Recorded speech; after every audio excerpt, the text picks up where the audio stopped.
Have you ever wondered what sex was really like in ancient Egypt?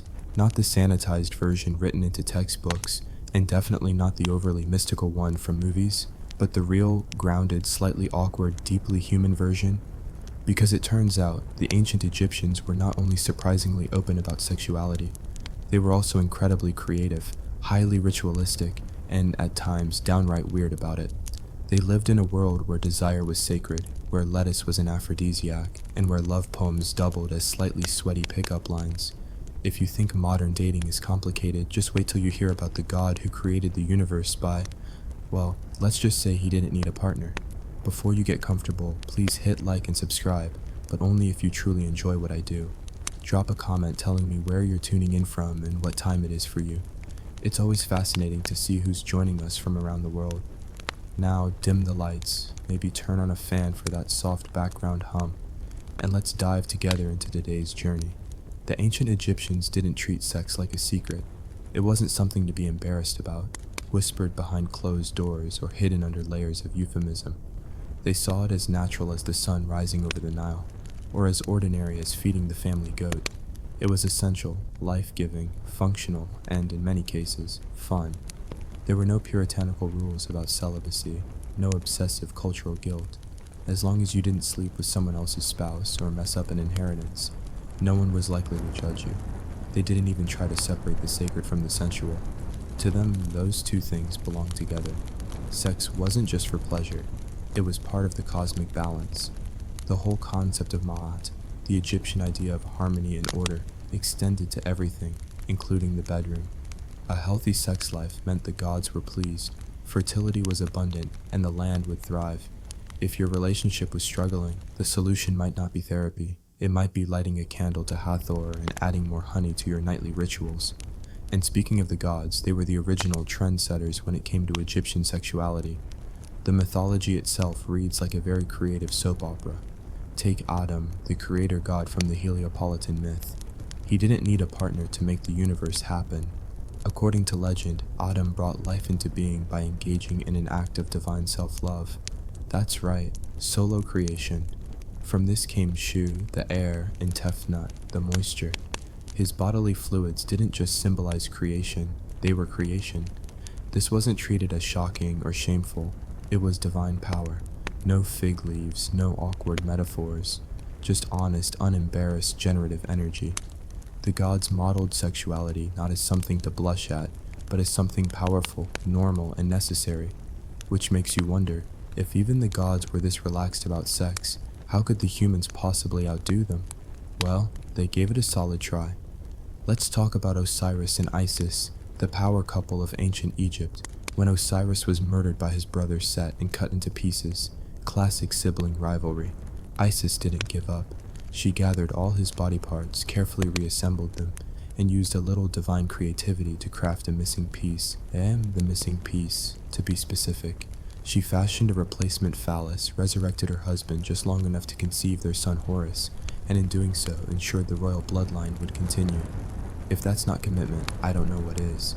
And then there's Min, the god of fertility and male potency.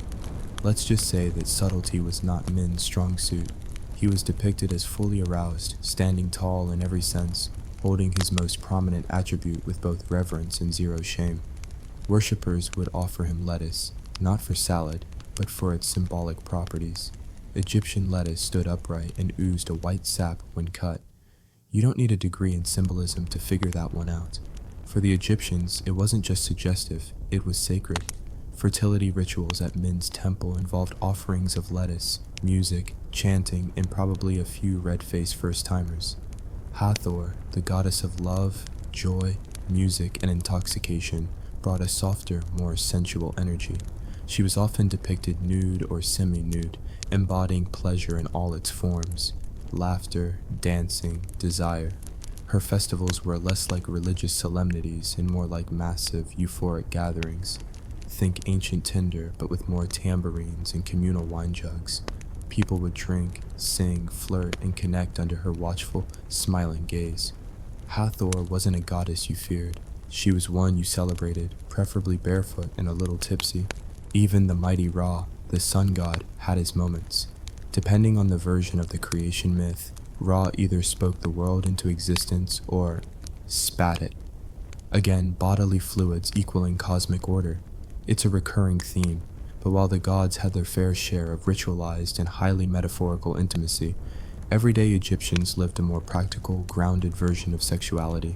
For the average farmer or artisan, life was hard, days were long, and privacy was minimal. But that didn't mean romance was dead, far from it. Couples slept in the same beds.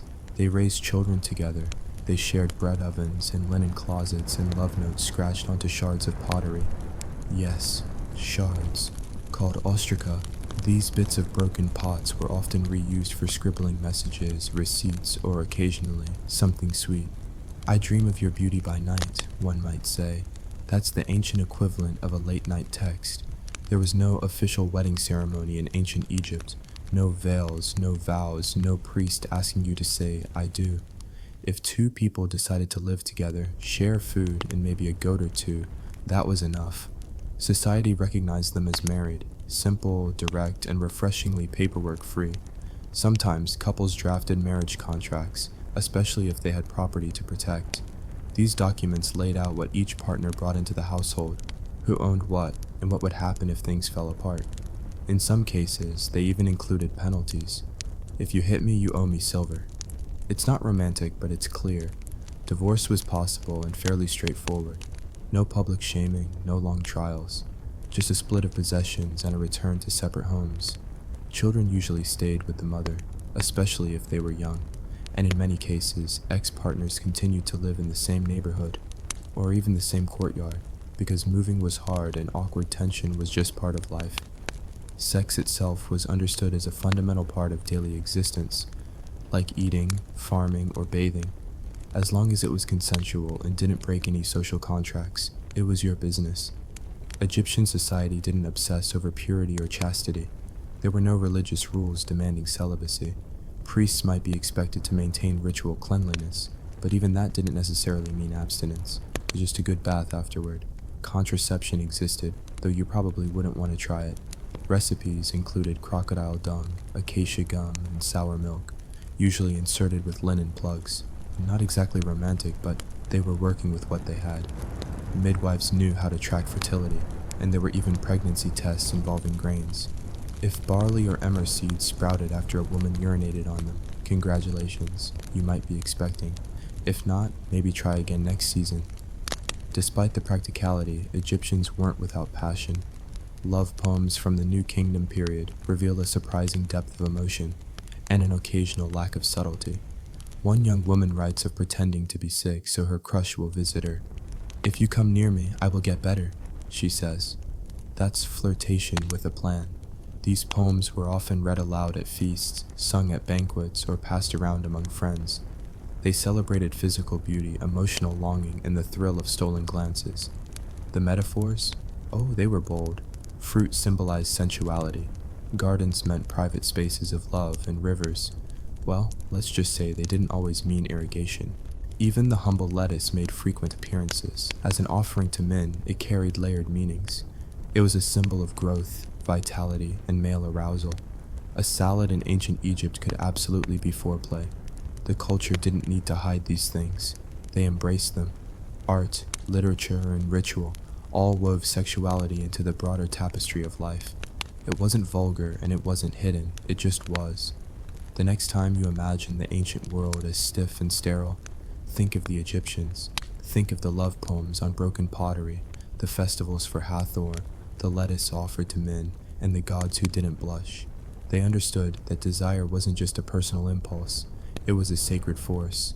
Life began with it, society depended on it, and whether you were a pharaoh with divine aspirations or a potter just trying to make rent, your sexuality was yours to explore. When you picture ancient Egyptian homes, don't imagine tall walls and private chambers. Picture mud brick houses with shared courtyards, open windows, and extended families packed in tight. Intimacy, in this world, wasn't a private act. It was something that happened quietly, discreetly, and often within earshot of others. In fact, for most Egyptians, privacy was a luxury few could afford. Sex happened when and where it could, between the pressures of labor, chores, and raising children. If anything, this made it more human, more real. Desire didn't wait for a perfect setting. It just unfolded naturally, somewhere between fetching water and grinding barley. Now, let's zoom in on the average household. A typical home in ancient Egypt had maybe 2 or 3 small rooms. One might serve as a kitchen, another as a sleeping space, and one might be used for storage or animals. Roofs were flat and often used as extra living space. People might even sleep there on warm nights. Extended family lived nearby, grandparents, cousins, even in-laws. So how did people find time for intimacy? Very carefully. Sexuality in daily life was often shaped by the rhythm of work and family obligations. Husbands and wives were not just romantic partners, they were co-workers in a sense. They worked the land together, raised children, and shared burdens. But even amid these responsibilities, affection wasn't absent. Tomb inscriptions describe couples as beloved of his wife, or she who brings joy to his heart. Not bad for a society where most marriages were practical arrangements. It's likely that many couples married young, often in their teens. Life expectancy was short, maybe 35 to 40 years, so people didn't wait around. While formal weddings didn't exist, love and companionship were still seen as blessings. Artwork often depicts husbands and wives holding hands with inscriptions expressing affection. These weren't stiff portraits, they were snapshots of warmth. Of course, not all was ideal. There were challenges, infidelity, jealousy, fertility problems, and sometimes the cruel reality of social inequality. If you were a wealthy man, you might have more than one wife or concubine. Royalty, in particular, used marriage for political alliances and dynastic continuity. But for the average Egyptian, monogamy was the norm. Most people simply didn't have the resources to maintain multiple households. Still, even in humble homes, sexual relationships were nuanced. Infidelity was frowned upon, not because it was seen as sinful, but because it created practical problems. Inheritance, paternity, and family reputation all hung in the balance. A woman caught cheating risked being divorced or sent back to her family, while a man might face fines or social scorn if he caused a scandal. Yet, the laws weren't especially harsh. Adultery wasn't punished by death, but rather by public shame or economic consequence. The records of the Deir el-Medina workers' village, a well-documented community of artisans who built the royal tombs, reveal plenty about how sexual dynamics played out. There are notes about affairs, gossip, even accusations of magical seduction. One man was accused of casting a love spell on another man's wife using a lock of her hair. Another was said to have crept onto a neighbor's rooftop to spy on his wife. These weren't just dramatic tales, they were reflections of how messy and very human these lives were.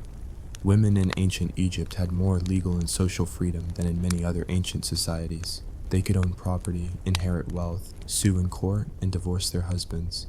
This autonomy extended into their sexual lives, at least to a degree. A woman could refuse a marriage, initiate divorce, and choose to remarry.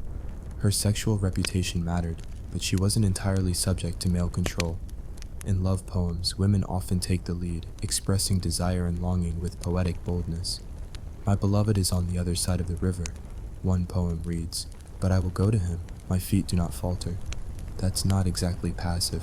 There were also medical texts dedicated to female health and reproduction. The Kahun gynecological papyrus, dating to around 1800 BCE, includes remedies for fertility, contraception, and even libido. Some of these treatments involved herbs, honey, or rituals invoking gods like Bes and Taweret, deities linked to childbirth and protection. Bes, in particular, was a dwarf god known for his wild hair, lion-like features, and protective nature. He often appeared on headrests and amulets, warding off evil spirits during childbirth and other intimate moments. Pregnancy was both a blessing and a risk. Childbirth was dangerous. There were no hospitals, no sterile tools, no pain relief beyond maybe beer and prayers. But it was also a sign of a woman's power. Mothers were deeply respected, and a fertile wife brought honor to her household. Still, not everyone wanted a dozen children. Some ancient Egyptian contraceptives were shockingly inventive. One involved crocodile dung mixed with honey and sodium carbonate, used as a vaginal insert. Another used acacia gum, which has slight spermicidal properties. Primitive?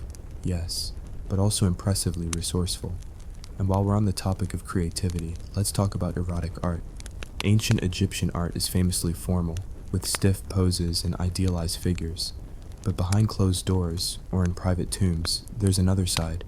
One particularly infamous example is the Turin erotic papyrus, a scroll dating to around 1150 BCE. It's filled with vivid, often exaggerated depictions of sexual acts, drawn in comical style. Scholars debate whether it was a joke, a satire, or a serious attempt at erotic storytelling. Either way, it shows us that the Egyptians weren't always restrained. They had a bawdy sense of humor and weren't afraid to explore the absurd. This erotic scroll isn't just ancient pornography, it's commentary. The characters are exaggerated, the positions improbable, and the overall tone is playful. Imagine it as the world's oldest comic strip, complete with a wink and a nudge. The fact that someone took the time to paint these scenes, fold them into a scroll, and possibly pass them around tells us something crucial. Sexuality was not just functional, it was entertaining. Even language played a role in this relaxed attitude. The ancient Egyptian word for sex was often the same as the word for to know, or to unite. Euphemisms abounded, but they were playful rather than prudish. A lotus flower might represent the female body, a fish could stand in for male desire. And gardens, lush, enclosed, private, were the go-to metaphor for secret love. Let's not forget festivals. Religious holidays in ancient Egypt were not somber affairs. They were loud, colorful, and sometimes downright sensual. During the festival of drunkenness, worshippers of Hathor would gather to drink, dance, and celebrate ecstatic communion. Music filled the air. Dancers swayed with sistra, rattle sacred to the goddess. Offerings of wine and mandrake, an herb thought to be an aphrodisiac, were common. It was a celebration of fertility, joy, and release. For many Egyptians, festivals were a rare chance to let loose. Social norms relaxed, people mingled. Some scholars suggest these gatherings were opportunities for temporary pairings. Flings under the stars, kisses exchanged under palm fronds, moments of freedom before returning to daily life.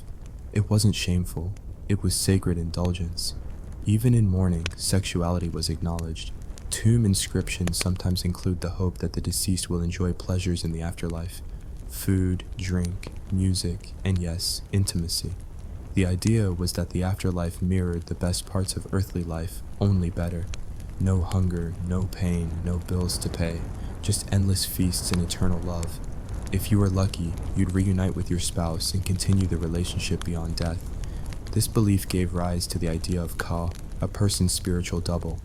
Offerings left at tombs weren't just for show, they were meant to nourish the Ka. If you loved someone deeply, you might visit their tomb, speak their name aloud, and even imagine them beside you at night. Love, and by extension, desire, didn't end at the grave. So while Egyptian sexuality was shaped by reality, economics, fertility, family pressures, it was also deeply imaginative. It wove through mythology, art, medicine, ritual, and everyday jokes. It wasn't something hidden, it was something celebrated, struggled with, laughed about, and occasionally scribbled onto a potsherd. The further we dig into their world, the more familiar it starts to feel. The crushes, the heartbreaks, the awkward advances, the ecstatic first touches, the whispered promises in the dark. These people were not so different. Their world may have been filled with jackal-headed gods and sun barges, but at night, under the same stars, they kissed and cuddled just like us. If you imagine ancient Egypt as a land of strictly one-man, one-woman couples, think again. The Nile's slow current carried far more fluid notions of love, gender, and beauty than many modern societies might guess. Same-sex attraction existed. Divine beings blended masculine and feminine at will, and the standards for what made someone breathtakingly gorgeous could involve a shaved head, a scented wig, and eyeliner sharp enough to slice papyrus. Let's wade into that shimmering pool of desire. No life jackets, just curiosity. First, the tomb of Khnum-Hotep and Neunk-Khnum, two royal manicurists of the 5th dynasty whose burial chamber in Saqqara has puzzled and delighted scholars for decades. On the walls, the men are shown nose to nose in the most intimate pose Egyptian art allowed, essentially a kiss. Their bodies intertwine, and their shared name is written inside a single cartouche, a privilege normally reserved for married couples. Were they brothers, lovers, both? The inscriptions call Neunk-Khnum, beloved of Khnum-Hotep, a phrase frequently used for spouses. Whatever their exact relationship, The imagery is crystal clear. Ancient Egypt could celebrate two men bound by affection, powerful enough to merit a joint eternity. Move forward a millennium to the Chester Beatty papyri. In these playful love poems, voices sometimes drift between genders, blurring lines in a lyrical dance of longing. A speaker might identify as female in one stanza and male in the next, suggesting that emotional perspective mattered more than rigid identity. And on Ostraca, the everyday scratch pads of limestone and clay, we find bawdy jokes about soldiers on patrol keeping each other warm during chilly desert nights. The punchlines land with a wink, not a moral lecture. Even Egyptian mythology gets wonderfully fluid. Consider the tale of Horus and Set, two gods locked in an endless power struggle. In one episode, Set tries to assert dominance by seducing his nephew Horus. Horus turns the tables, capturing Set's seed and publicly humiliating him in front of the gods. The story is less about homophobia, a modern concept, than about political one-upmanship. Who tops whom decides cosmic order. Sex here isn't judged by gender pairing, it's judged by who seizes power. That nuance tells us something. Erotic acts were often metaphors for hierarchy, not sin. Gender itself was a costume the gods changed whenever it suited their cosmic mood. The creator deity Atum could appear male, female, or both. The Nile god Hapi boasted a potbelly and pendulous breasts to symbolize fertility. And Inherit, a lesser deity, was depicted simultaneously as a male falcon and a female cat. Human society took the hint. Festival rituals sometimes featured cross-dressing priests, and at least one Middle Kingdom story describes a woman living successfully as a man after being mistaken for male at birth. No dramatic exile, just mild surprise when she finally reveals herself. Now, let's talk beauty, because desire starts with the senses, and the Egyptians aimed to please every single one. Forget magazine covers. A clean-shaven scalp could be the height of allure. The climate was brutally hot. Lice were a constant menace, so both men and women often shaved their heads and donned elaborate wigs. Those wigs weren't dusty costume pieces. They were luxury items braided with human hair, sheep's wool, and palm fibers, then perfumed with myrrh and fat until each step released a delicate scent. To wear one was to carry a portable garden around your skull. Under the wig, smooth skin, body hair was out, depilation was in. Wealthy households kept professional waxers who whipped up sugaring pastes of honey and resin to strip hair from every reachable surface. Cleopatra would later popularize this technique across the Mediterranean, but Egyptians were already baby soft 1,000 years before she was born. They also exfoliated with ground pumice, moisturized with castor oil blends, and slathered themselves in scented unguents that melted slowly in the sun to create a glistening glow. An Instagram filter centuries ahead of schedule. Eye makeup wasn't just decoration, it was spiritual armor. Kohl made from galena and malachite-lined lids and dramatic wings to protect against both glare and evil spirits. The darker and sharper the line, the stronger the magic.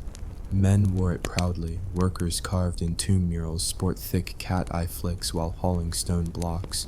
Rouge from red ochre tinted lips and cheeks.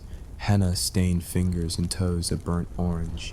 Even the poorest villagers managed a dab of color, crushed petals mixed with animal fat, applied with a reed. To appear vibrant was to proclaim vitality, and vitality was erotic. Scent sealed the deal. Perfume cones, fat pyramids of beeswax infused with frankincense, cinnamon, and lotus, sat atop wigs during banquets, melting into fragrant rivulets as the evening warmed. When lovers leaned close, that trickle of lotus oil whispered promises of after-dinner delights. Kaifi, a sweet nighttime incense of raisins, honey, and 16 other ingredients, filled bedrooms with smoky seduction. Breath fresheners? Done. People chewed pellets of frankincense or hunks of natron salt to avoid morning after awkwardness. Clothing followed the less is more principle. Linen was sheer, especially when woven from the finest flax fibers.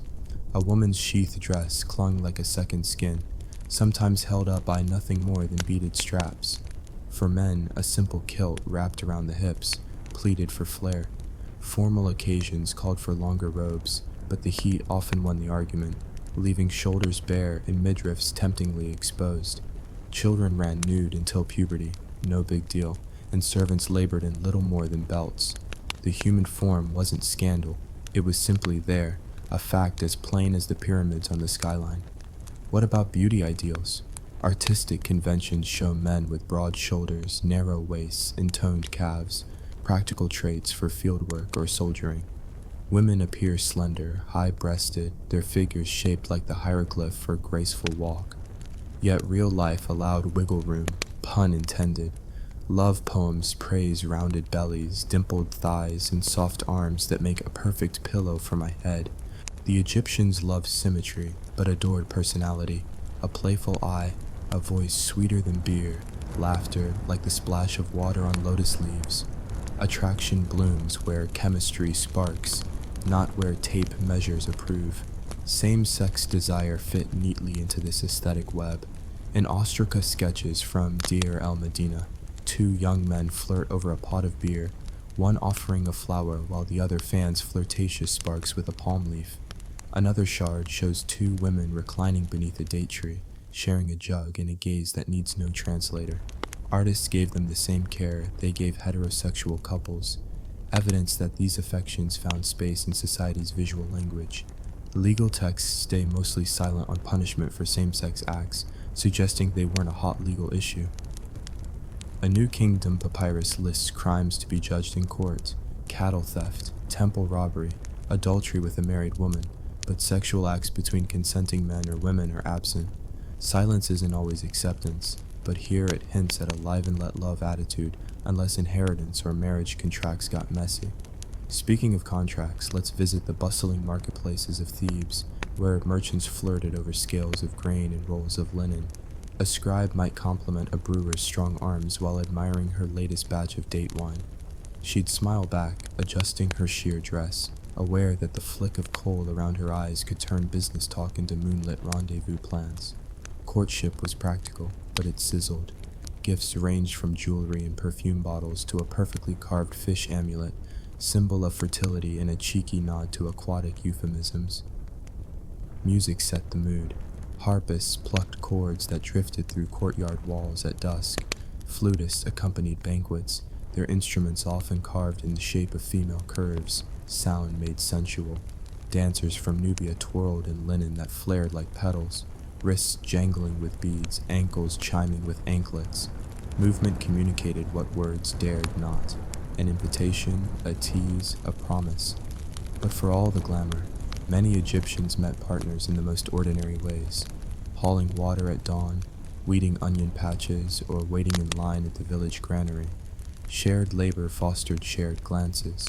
Compliments might be whispered while lifting baskets or adjusting yokes. On a good flood year, when grain silos bulged, there was more leisure for flirtation: boat rides on moonlit canals, picnics among papyrus stands, songs softly sung while crushing grapes for wine. Poverty dimmed romance's spark, but never fully snuffed it out. Let's return to cosmetics for a practical twist. Medicine. That lush green malachite lining the eyes, it contained copper, which helped prevent infections like conjunctivitis. The black coal repelled glare and deterred flies. Beauty doubled as healthcare, and health was sexy. Even the perfume cones had antibacterial properties. Frankincense and myrrh create a hostile environment for microbes. So while lovers inhaled each other's fragrance, they also avoided smelling like yesterday's fish market. Magical spells added another layer to attraction. The Papyrus of London and Leiden offers incantations to secure a lover's heart. Inscribe their name on a clay figurine, bind it with red thread, then bury it in the threshold of their house while whispering, "Draw to me like the Nile draws the lotus." Was this ethical? Debatable. Did it occasionally work? The popularity of such spells suggests someone got results, or at least believed they did, which sometimes is enough. Beauty rituals weren't only for women. Men indulged in scented oils, manicures, remember our tomb manicurists, and meticulous beard care, though most shaved clean except on religious holidays, when a short, well-oiled goatee was permissible. Soldier, priest, farmer, everyone owned a small copper mirror and a pot of unguent. Vanity was universal. Mirrors often appear in tomb inventories as prized possessions for the afterlife. A quick detour into diet. Honey, dates, and tiger nuts formed sweet treats that kept energy, and possibly libido humming. Onions and garlic, aphrodisiacs according to medical papyri, were eaten raw, their pungent bite believed to open the blood and stoke heat. Beer, thick and nutritious, relaxed inhibitions. Wine, imported and costly, was reserved for celebrations or seductive evenings when a splurge was worth the hangover. And lettuce, upright, milky, min-approved, crowned the meal like a wink from the fertility god himself. Physical settings mattered too. Couples courted in gardens thick with sycamore figs, tamarisk, and pools stocked with tilapia. The word for garden, HSP, shows up in love poetry so often it might as well mean secret snuggle zone. Private pavilions within temple precincts, shaded, scented, cool, hosted trysts that offered both discretion and divine blessing. The goddess Hathor's cult center at Dendera featured roof chapels open to the night sky, perfect for starlit declarations. Even work crews carved hearts, quarry graffiti on the cliffs at Gebel El Silsila, records laborers scratching Baneb loves Tehenu, alongside boasts of perfect stone blocks. The phrase in shwa of his beauty, literally in the shadow of his beauty, shows up beside male names as readily as female. Scholars sometimes translate it politely, but the subtext is clear. Admiration, desire, maybe more. Of course, the wider cosmos influenced daily intimacy.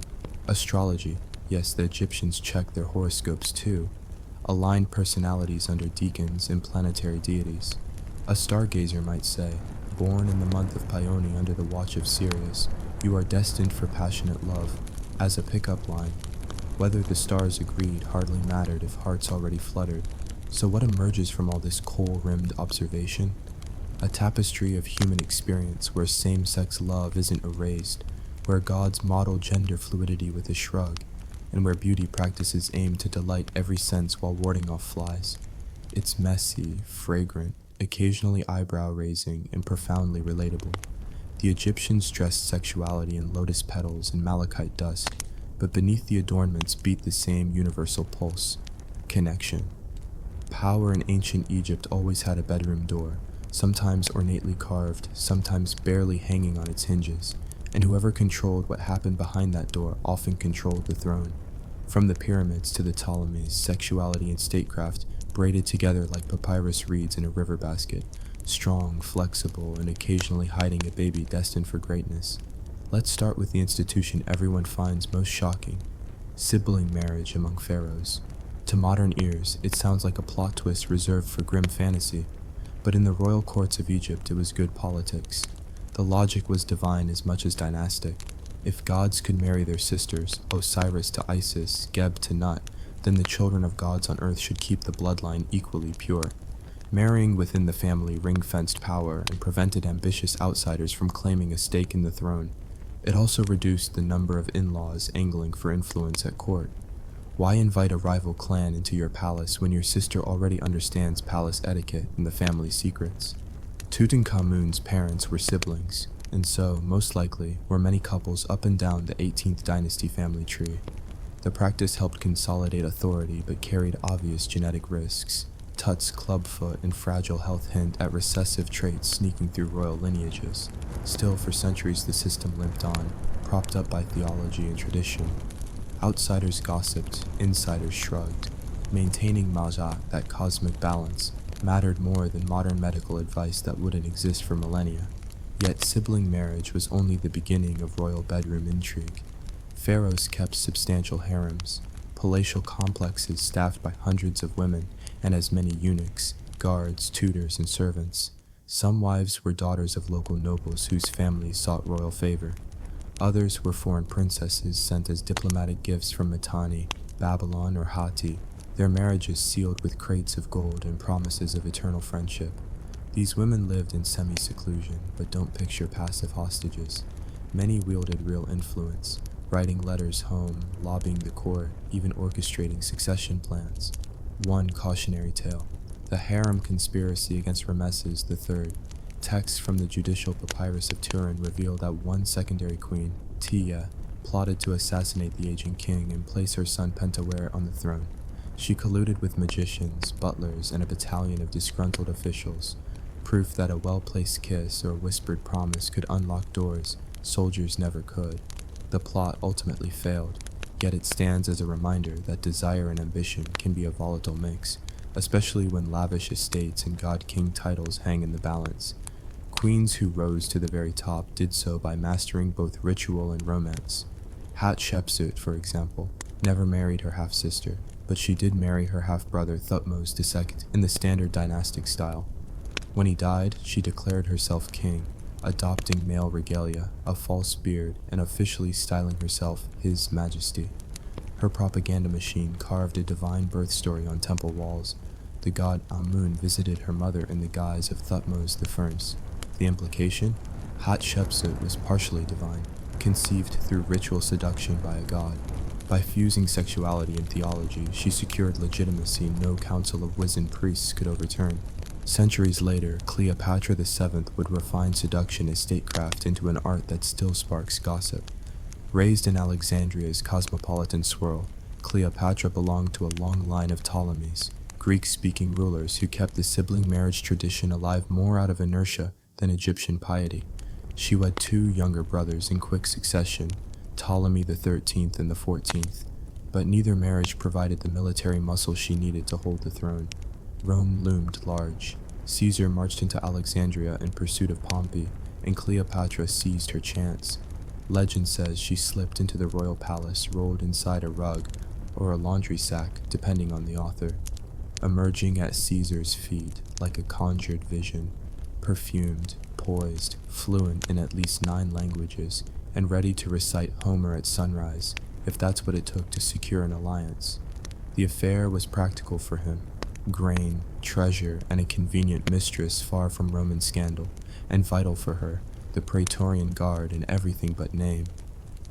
9 months later, a son named Caesarion arrived, advertised on temple walls as proof that Egypt and Rome were now intertwined not just by treaty but by blood.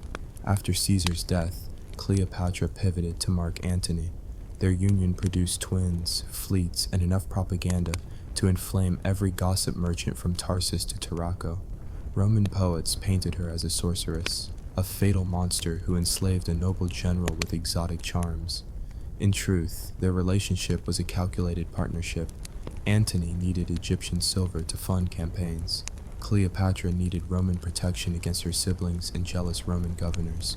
Love and politics danced cheek to cheek until Octavian's propaganda war framed Antony as a traitor, bewitched by an Eastern queen. Actium ended the romance, and soon after, both their lives. Cleopatra's subsequent suicide, by asp or by poison, remains debated, but the point is clear. Sex and sovereignty could elevate a queen, then devour her. Royal women weren't always seductresses, some were arbiters of morality. Queen Taye, wife of Amenhotep III, shaped fashion, temple policy, even foreign correspondence. Letters from vassal kings addressed her directly, pleading for gold or mediation, proof that her influence stretched beyond the harem. Nefertiti, wife and possibly co-regent of Akhenaten, appears in temple reliefs smiting enemies and kissing her husband with equal ferocity. Her 6 daughters played symbolic roles in court ceremonies embodying fertility and continuity. When Akhenaten upended centuries of religious tradition in favor of the sun disk Aten, Nefertiti stood at his side, demonstrating that revolution required both theology and a photogenic royal couple to model it. Beyond the palaces, everyday Egyptians watched these dramas with fascination and the occasional eye roll. Gossip traveled on donkey-back in market stalls along riverboats. A trader in Elephantine might crack jokes about the pharaoh's newest foreign flower before passing along exaggerated tales of palace luxuries, perfume vats shaped like pomegranates, lapdogs fed on duck liver, court musicians whose only job was to pluck harp strings during royal naps. The monarchy's sexual choices became folk stories, morality plays, and cautionary tales rolled into one. Interestingly, while royal incest horrifies modern audiences, the Egyptians reserved their disdain for adultery that endangered inheritance. A married woman with a paramour threatened lineage clarity in a way a legal sibling bride did not. Love spells, therefore, weren't used to break up royal couples but to attract affection within the bounds of social order. One papyrus instructs, carve a wax image of Horus embracing Seth to bind the heart of a desired man. The symbolism is telling. Two rivals locked in eternal struggle twist into a charm for irresistible attraction. Romance, power, conflict, the triangle at Egypt's cultural core. Royal funerary texts even eroticize the afterlife. Tutankhamun's tomb contained oils, delicate linen, board games, and an ivory headrest carved with bez protecting sleepers from nighttime demons, which included, by implication, unwanted nocturnal arousal. The queen's tombs include cosmetic palettes, mirrors, and jewelry, necessary tools to remain alluring for eternity. If you are eternally beautiful, you remain eternally influential, a pragmatic belief when divine kingship promises life beyond the grave. Over time, Greek and then Roman writers filtered Egyptian sexuality through their own prejudices. Herodotus found sibling marriage unsettling but begrudgingly praised Egyptian women's comparative freedom. Roman satirists lampooned Isis priests as effeminate cutters of their own solace, ignoring that Roman cults borrowed many Egyptian practices. These outside perspectives cloud our modern view, layering centuries of moral judgment onto what was, for the Egyptians themselves, largely practical behavior grounded in cosmic myth. So what can we, scrolling under electric light 2,500 years later, learn from all this river-silted passion? First, that sexuality is never just biology. It is story, symbol, and social glue. The Egyptians wrapped desire in myth to make sense of inheritance, fertility, and cosmic order. Where we debate policy, they told tales of gods who spat worlds into being or reassembled lovers from dismembered parts. Narratives carried truth in ways law codes never could. Second, that agency matters. Even within patriarchal structures, Egyptian women, queens and commoners alike, could own property, initiate divorce, and commission monuments praising their own loveliness. Power was still unequal, but doors to autonomy existed, carved open by legal papyri and protected by cat-eyed deities who snarled at anyone threatening maternal strength. Third, that beauty rituals needn't be vanity alone. Green malachite and black galena guarded against disease. Frankincense perfumed the air and killed bacteria. A lotus-scented wig wasn't just seductive, it was hygienic in a land of relentless heat. Self-care and health intertwined like papyrus stalks, inseparable. Finally, that the most enduring partnerships, political or romantic, balanced pleasure with purpose. Hatshepsut's self-marriage to divine legitimacy, Cleopatra's strategic liaisons, the pragmatic love poetry exchanged between farmers on Ostraca, all prove that intimacy prospers where goals align, whether those goals are planting barley or ruling two empires. If you take anything from this sleepy drift down the Nile, let it be this: love flourishes when people are honest about what they want and respectful of how power flows between them. The Egyptians, with all their sibling brides and lotus perfumes, understood that truth. They carved it in stone, sang it over harp strings, and carried it into the afterlife folded inside golden sarcophagi. So when the lights click off tonight and the fan hums its steady Nile Delta breeze, picture a moonlit palace balcony. A queen brushes crushed frankincense onto her pulse points. A scribe sets down his reed, cheeks flushed from a love poem fresh from his heart. Somewhere in the dark, a pair of tomb painters trade sleepy smiles before dawn's shift. Across millennia, their desires echo against limestone walls, reminding us that passion, messy, marvelous, politically inconvenient, has always been part of being gloriously, stubbornly human. And with that, our voyage through ancient Egyptian intimacy reaches its gentle mooring. May your dreams be free of crocodile dung recipes, filled with lotus gardens, and balanced always in the gracious rhythm of Maat. Imagine running across a pebble-strewn beach where no one speaks your language. Salt spray cuts the summer heat, and a spear made of sharpened bone hisses over your shoulder. Because the moment you land, the people already living here decide your wooden shields and iron swords are no invitation to friendship. Your crew, fresh from weeks at sea, wants timber and grapes. The strangers in front of you want you gone. 10 seconds ago, this was the edge of the known world. Now it's a battlefield echoing with shouts in two tongues neither side understands. Now dim the lights, maybe let a fan hum in the background, and settle in as we set sail for the far western horizon, following the Vikings to the edge of North America, and asking the restless question, what became of them after their battles with the Native Americans? The first thing to know is that the men and women who crossed the North Atlantic around the year 1000 were not a single tribe of helmet-horned conquerors.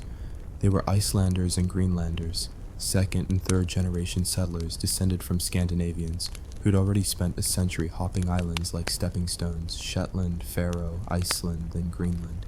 Each move pushed them farther from Europe's crowded politics into thinner air and harsher light, where summers were brief but full of promise. They called themselves Nornir men, the Northmen. By the time they reached what we now call Canada, they'd carried Norwegian court gossip beyond sight of Norway. Leif Eriksson's voyage around 1000 CE gets the headline, but it was his father Eric the Red who taught him the trick of seeing new turf in every gull that veered west. Eric sold Greenland to desperate Icelandic farmers with ad copy that would make a modern realtor blush. Greenland, good pasture. In truth, the island could feed goats and sheep, but only if volcanic grit blew the right way and ice didn't lock the fjords too early. Still, belief is its own boat. Nearly 500 settlers followed him, planting turf houses and a fragile dream at the edge of possibility. Greenland, though, was never enough. Wood for shipbuilding was scarce, and iron scarcer still. Driftwood could make a door frame, not a dragon-headed prow. So rumors of a forested coast farther west became a magnetic pull. Leif caught that rumor from Bjarni Herjolfsson, a trader blown off course who glimpsed treeless hills veiled in fog. Leif bought Bjarni's longship and set out with 35 souls. The sagas say he named Helluland, Flatstone Land, likely Baffin Island, then Markland, Woodland, probably Labrador, before striking the grape-rich shores he called Vinland, where butternut trees hinted at milder winters than any Norseman had felt since leaving Norway. Picture their camp, turf halls rising from grassy dunes, smoke curling from whale oil lamps, the Atlantic crooning behind a sandbar, grain threshing under a wooden flail, embedded with Icelandic iron. Just offshore, the Nor cargo vessel lies lightened of her sheep and barrels of whey. By northern standards it was paradise, warm, wooded, teeming with salmon. But paradise came already occupied. The sagas label the indigenous people Skraelingjar, a word that hovers between wretches and shouters. Scholars lean toward the Beothuk, Mi'kmaq, or perhaps ancestors of the Innu. Hunter-gatherers skilled with bow and kayak, masters of birch bark and caribou sinew. They did not need imported iron to pierce sealskin or Viking mail.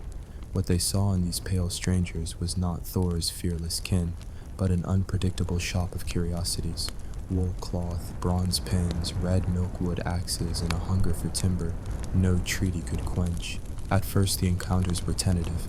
Karlsefni, Leif's fellow explorer, traded milk and red cloth for furs while his crew whispered that the men were dark and quite ill-favored. The native traders pointed at a bull Karlsefni had brought from Greenland. The beast bellowed, and the meeting dissolved in a scramble of arrows and thrown stones. Later, Freydis, Leif's half-sister, fierce as any berserker, supposedly bared a swollen pregnant belly and slapped a sword across it to scare attackers off. Embellishment? Perhaps. Yet the raw fact is carved into every version. The Norse felt outnumbered. Battles flared, skirmishes, really, but terrifying on foreign ground. A single arrow that killed Thorvald Eriksson became legend, lodging in his armpit as he laughed, "A fine broad country we have found, yet hardly shall we long enjoy it." Thorvald asked to be buried on the headland. They called the spot Crossends, Cape of Cross, and moved camp inland. After each fight, the settlement shrank a bit in spirit. The Vikings were traders, raiders, settlers, adaptable, yes, but only when risk promised reward. Vinland's grape arbors and salmon rivers tempted, yet the constant fear of ambush gnawed morale. Winter frost sharpened every twig crack into imagined war whoops, and homesickness walks loudest at night. Sailors longed for Icelandic hot springs, for Greenland's slate-blue fjords where wives mended nets. Word filtered home that Finland was rich, but costly. The Greenland thing, their open-air parliament, debated resupply. Some favored reinforcing the outpost, others warned that deaths overseas would deplete Greenland's manpower. A compromise emerged. Seasonal expeditions would cut timber, fill holds, and retreat each autumn across an ocean that froze like a closing gate. Here's the turning point. Those return voyages seeded change. Timber from Markland roofed new churches in Greenland. Vinland grapes fermented into small casks of experimental wine. Stray beads of red jasper brightened cloak brooches in Iceland. Each artifact whispered that a land of plenty lay west, but it also whispered that the road there ran through hostile arrows. For Greenlanders teetering on survival's edge, the calculation shifted. A risky round-trip trade might help one family or ruin five. Climate began to tip the scales. Around 1200, the North Atlantic started cooling, what climatologists dubbed the medieval climate anomaly, rotating toward the Little Ice Age. Sea ice thickened in spring, lingering like shattered mirrors across the Denmark Strait. Shorter summers squeezed the travel window. A voyage delayed by storms could pin a crew in Vinland through winter, where no nearby Norse farms might shelter them. Meanwhile, closer markets beckoned. Europe's appetite for walrus ivory, narwhal horn, and polar bear hides turned Greenland into a boutique exporter.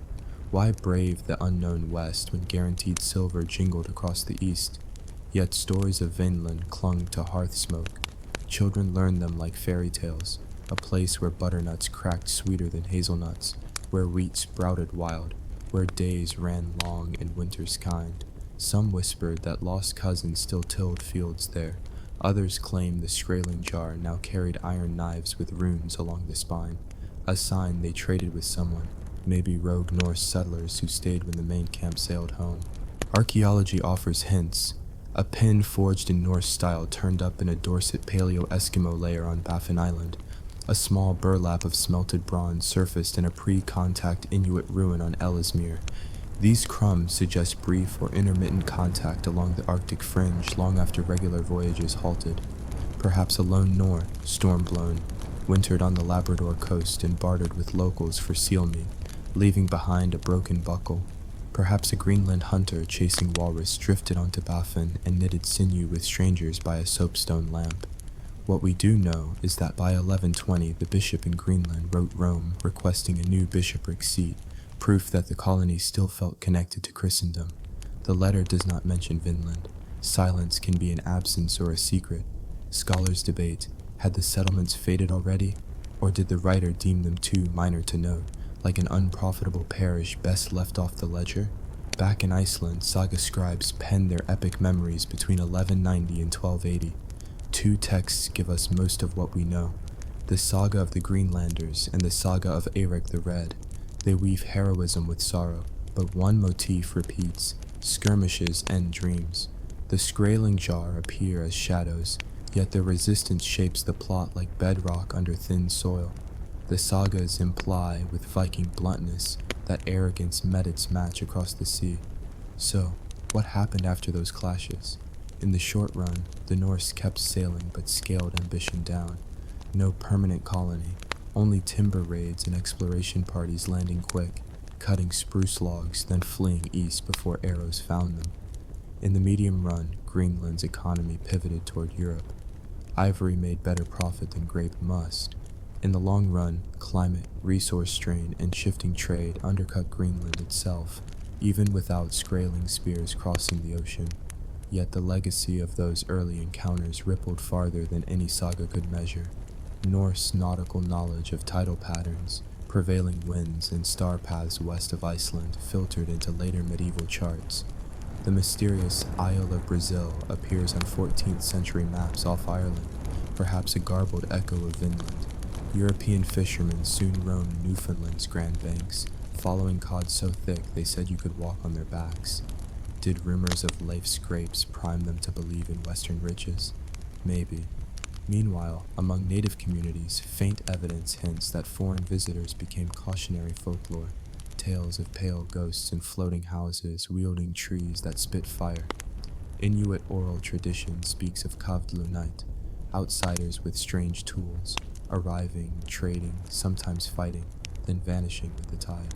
For centuries afterward, trade networks moved bits of Norse metal far inland, repurposed into harpoon tips and amulets. A single nail from a Vinland ship might spear seals for generations, its story welded to caribou sinew and song.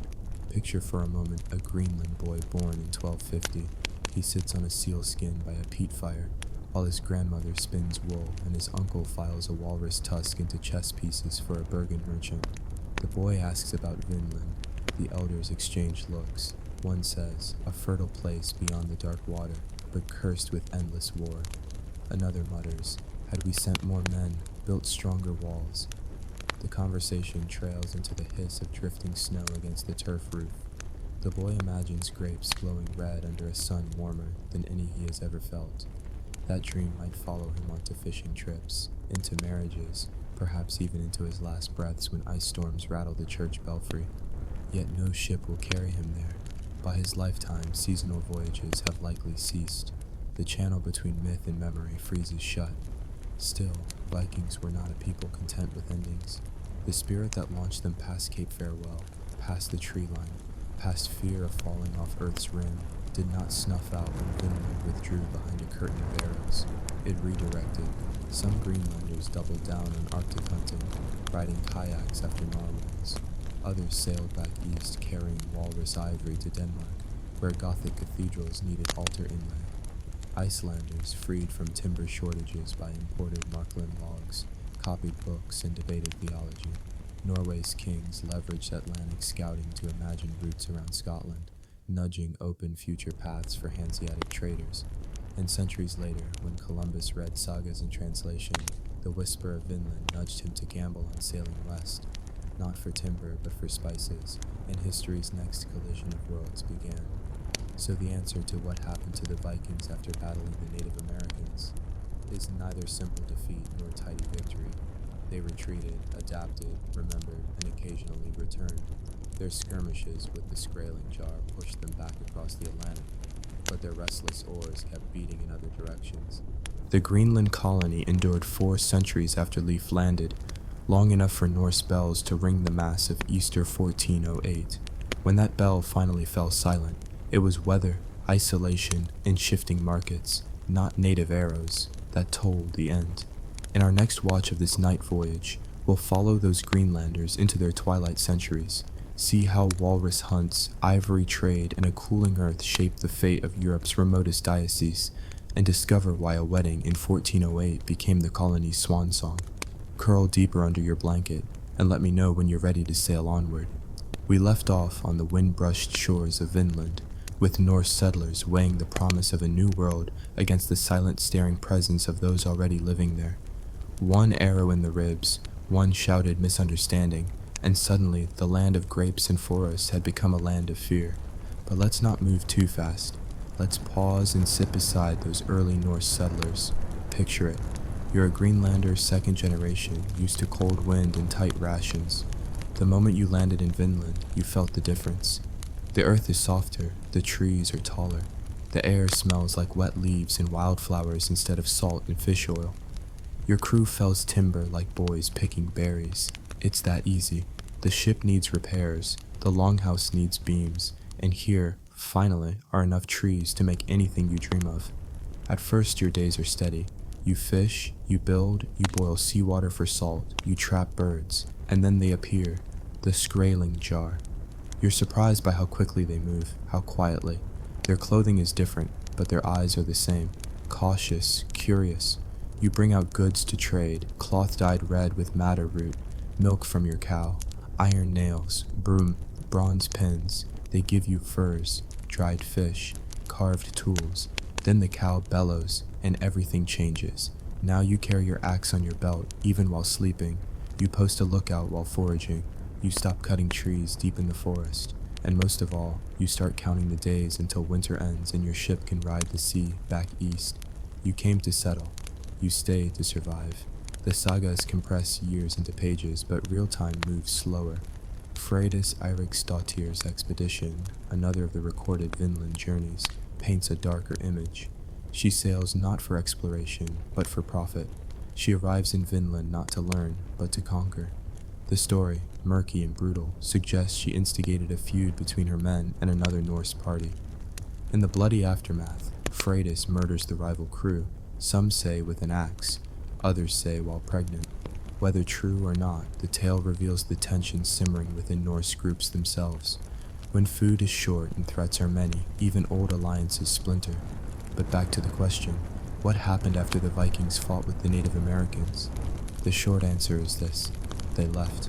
The longer answer is that they didn't leave all at once. The dreams died one by one. What caused that retreat? Let's take it step by step. First, distance. Vinland was over 2,000 kilometers from Greenland. The journey took weeks, sailing against wind and ice. Every trip required not just ships, but food, animals, weapons, and people. There was no sending for help. If a crew didn't bring enough supplies, or if the return voyage failed, they starved. Second, resources and returns. Vinland had timber, yes. Grapes? Maybe, but you couldn't haul grapes back in your ship. Wine soured, fruit rotted, and even timber, bulky and heavy, made only limited economic sense. For Greenland, it was gold. For Iceland or Norway, not worth the risk. Every voyage cost lives. You didn't know what the Skraeling jar would do. Every shadow in the woods could be an ambush. A good haul of lumber wasn't worth your brother's life. Third, Greenland's needs shifted. By the 1100s and 1200s, Europe had discovered a hunger for Arctic luxury goods. Greenland had something rarer than trees: walrus ivory. Their tusks were carved into chess pieces and church ornaments. Narwhal tusks, believed to be unicorn horns, sold for enormous sums. Polar bear skins fetched high prices. Suddenly, Greenland was valuable, not for expansion, but for exploitation. So rather than pushing west, many Greenlanders looked east again. They sent ships to Iceland, then to Norway, selling Arctic goods to merchants. Trade mattered more than conquest. Who cared about Vinland when you could buy iron tools from Bergen? Meanwhile, climate turned colder. The North Atlantic began to lock up earlier each year. Glaciers crept down mountain valleys. Sea ice floated farther south, making journeys longer and riskier. This was the start of what we now call the Little Ice Age, a centuries-long cooling that affected all of Europe, but especially the fragile fringes like Greenland. It's worth pausing here, because cold doesn't just mean frostbite and frozen sails. Cold shortens growing seasons. Cattle give less milk. Hay runs out sooner. Sheep starve. And when your winter is longer than your fodder, your settlement dies one animal at a time. A voyage to Vinland became a gamble.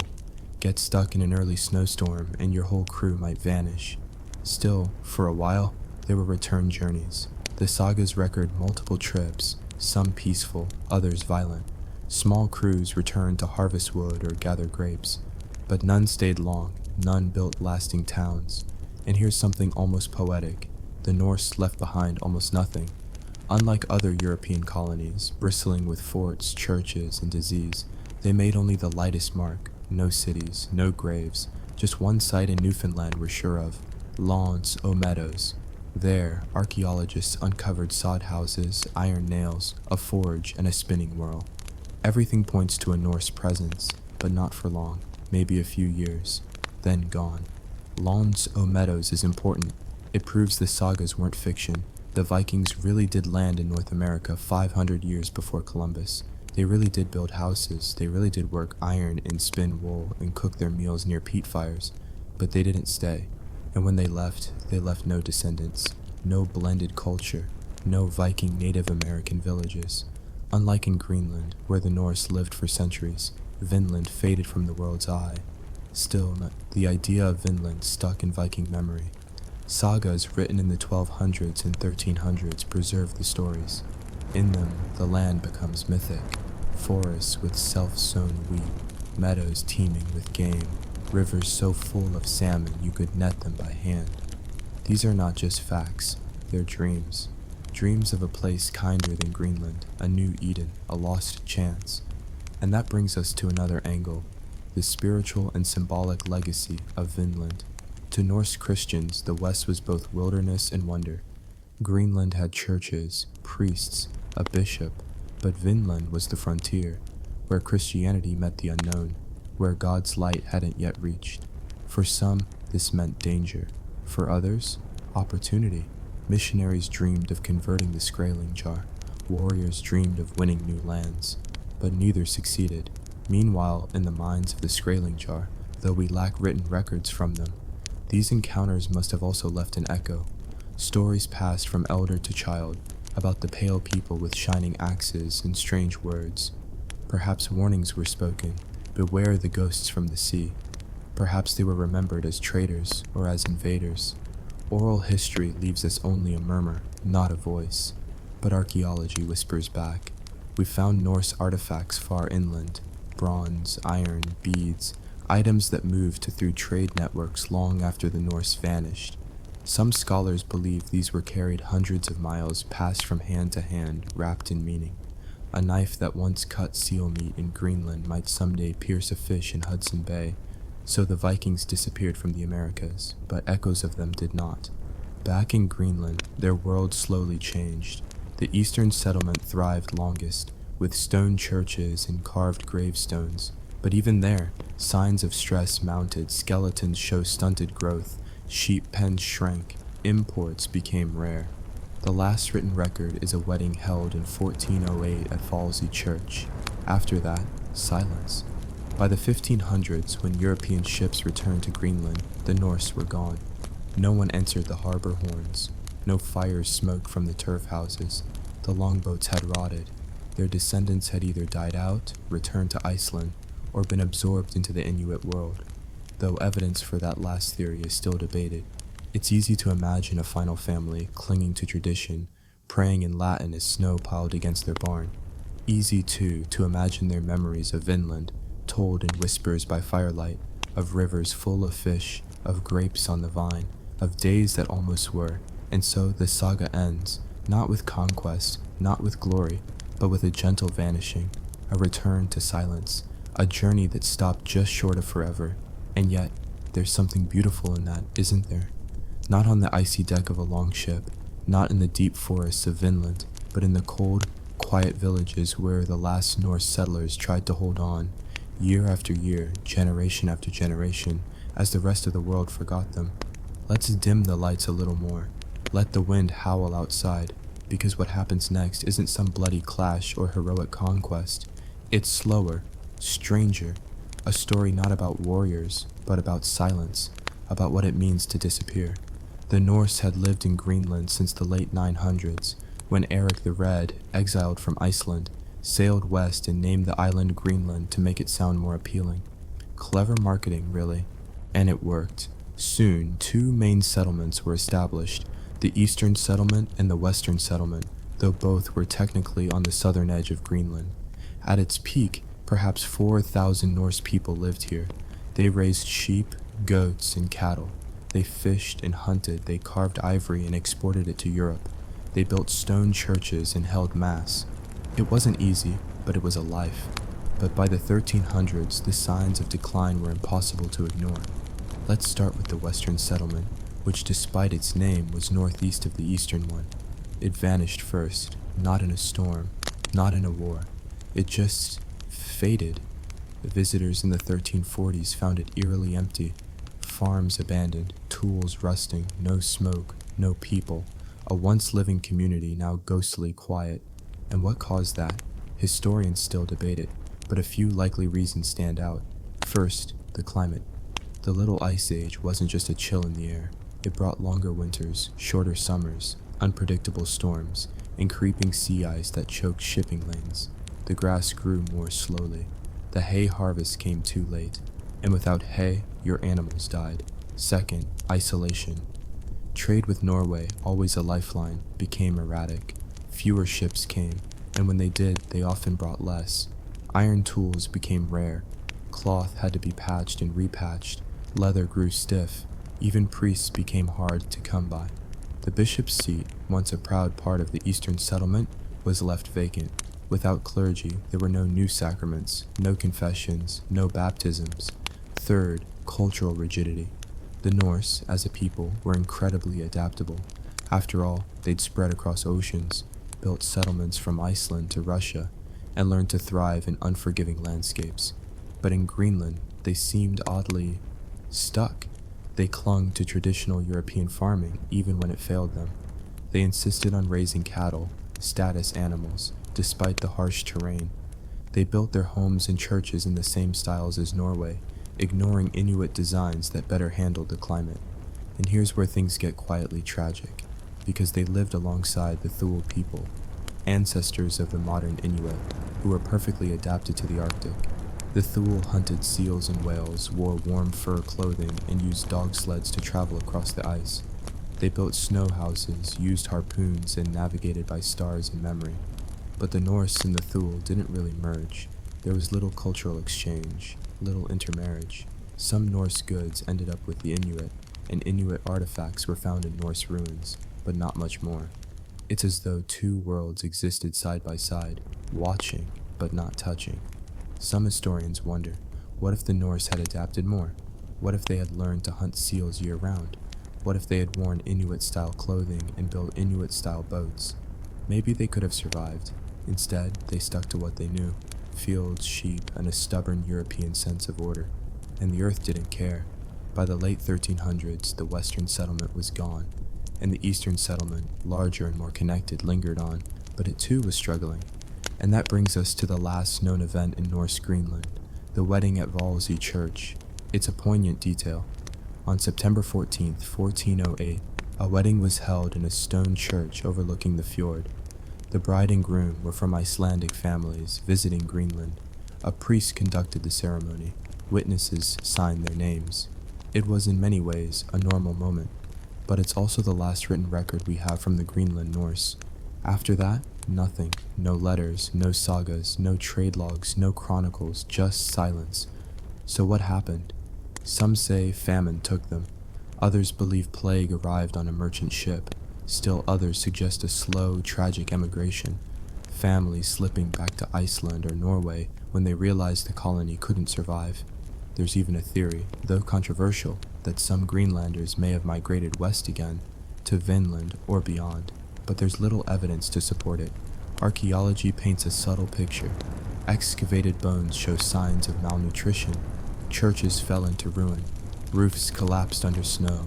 Hearths went cold. The colony didn't end with a bang, it just dwindled.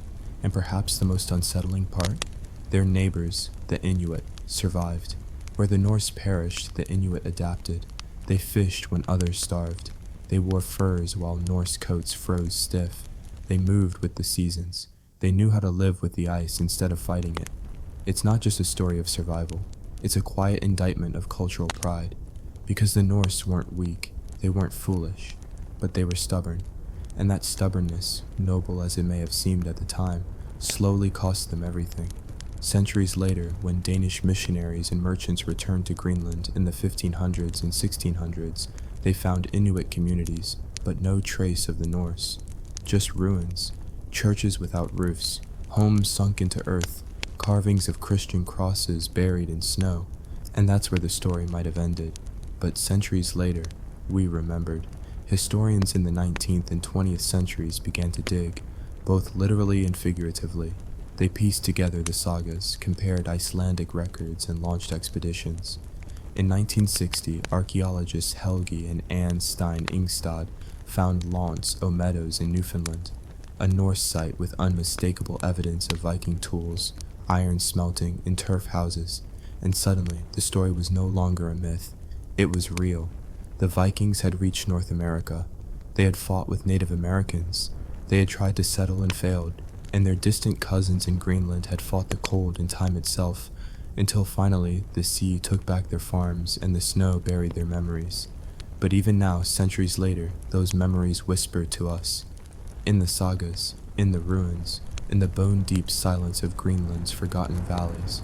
Centuries passed, the sagas fell silent. The Norse ruins were swallowed by moss and snow. In Iceland, people still spoke of Leif the Lucky and his voyage to Vinland, but many took it as legend, a half-truth passed down through generations. Meanwhile, in Greenland, wind howled through empty farmsteads, stone foundations collapsed into the soil, and still, no one really knew what happened to the Norse. But here's the beautiful thing about history, it waits for you. In the early 1800s, curious Danish and Icelandic scholars began combing through old manuscripts. They noticed strange references to Vinland, Markland, and Helluland, places that didn't match any known part of Europe. The sagas spoke of grapes and forests, of fights with Skraeling jar, of winters in a new world. Could it be? Could the Vikings really have made it to North America centuries before Columbus? It sounded impossible, but curiosity grew. Then, in 1960, something extraordinary happened. A Norwegian explorer and writer named Helge Ingstad, along with his wife Anne Steen. Ingstad, a trained archaeologist, discovered an ancient Norse site at Lons Meadows in Newfoundland, Canada. It changed everything. There, on a windswept coastline, were the remains of 8 turf houses, almost identical to those built in Iceland and Greenland. There was a forge, complete with slag and ironworking tools. There were spindle whorls, a cloak pin, and bones from the types of animals Norse settlers raised.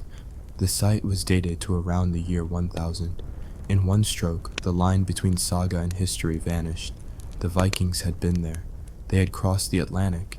They had built houses, worked iron, raised animals, and likely fought with indigenous peoples. They hadn't just visited, they had tried to live. It was no longer a theory, it was a fact. But even with that discovery, the story remained bittersweet. Because after Lons Meadows, there are no more traces of Viking life in North America. No other confirmed settlements, no continuing line of descendants, no great Viking cities buried under centuries of forest. Just that one, lonely outpost. It was as if they reached the edge of the world and turned back. But the Viking legacy didn't disappear, it transformed. Let's return to Greenland for a moment, because something else was happening while the Norse colony was fading. In the Arctic, the Inuit continued to thrive. They spread across Greenland and northern Canada, adapting to the changing climate. They carried oral histories that included vague references to tall strangers, pale-skinned people who built stone houses and came from the sea. Some of these tales may reflect interactions with the Norse, moments of curiosity, conflict, or quiet exchange. And in Iceland, the memory of the Greenlanders lived on in the sagas, preserved not as myth, but as part of a broader cultural memory. The sagas themselves are remarkable. They blend history, poetry, legal documents, and moral lessons. They aren't precise in the way modern history demands, but they're powerful. Through them, we hear the voices of explorers, farmers, women, warriors, and wanderers. We hear of Gudrid, who sailed to Vinland, gave birth to a son named Snorri, and later made a pilgrimage to Rome. We hear of Fridas, fierce and flawed, wielding an axe in a moment of fury. We hear of Thorvald, who was the first European to die in battle on North American soil, struck down by a native arrow beneath his ship's keel. These aren't just characters, they're echoes. But here's the quiet twist. In the centuries after the Norse vanished from Greenland, their story slowly became something else. Not just a tale of exploration, but a cautionary tale. Because if you think about it, they had everything going for them. Skilled sailors, strong boats, iron tools, trade links, ambition. And yet, they vanished. Not because of a single failure, but because of 1,000 small ones. They didn't adapt fast enough. They didn't learn from the people already living there. They clung to what they knew. Stone churches, cattle farming, European customs, even as the land turned against them. It's a kind of story that creeps into your bones. A story not of conquest, but of quiet disappearance. But if history can forget them, it can also remember them. Today, you can visit the ruins of Norse Greenland, walk among the moss-covered foundations, stand inside Valsey Church, where the last wedding was held, touch the cold stone and wonder what prayers were whispered here, what hopes faded as the winters grew long. In Newfoundland, Lons Meadows is a UNESCO World Heritage Site. You can see reconstructions of the turf houses, listen to guides speak Old Norse, and run your fingers along the wooden beams, rebuilt using the same methods Vikings would have used. In Iceland, sagas are taught in schools. The names of Leif, Eric, Gudrid, and Freydis still echo in valleys where their ancestors once roamed. And in the academic world, research continues. Scientists study pollen samples to track changing climates. Archaeologists sift soil for bone fragments and charred seeds. Historians cross-reference texts in multiple languages. Even DNA studies have been launched to trace possible Viking movement. Each tiny clue adds another brushstroke to the picture. And what emerges isn't a myth, it's a human story. Of people who dared to sail across an ocean without a map. Of people who tried to build homes in a forested world they didn't understand. Of people who reached the edge of survival, and sometimes fell. But here's the thing about the Vikings. They didn't vanish, they changed. Their ships became symbols, their gods became stories, their runes became tattoos, their memory became ours. And maybe that's the real ending of the story, not silence, but transformation, from living people into legend. So now, as you drift off, imagine that final Viking looking back at the sea, cold wind in his beard, ice forming on his cloak. He's not afraid, he's remembering.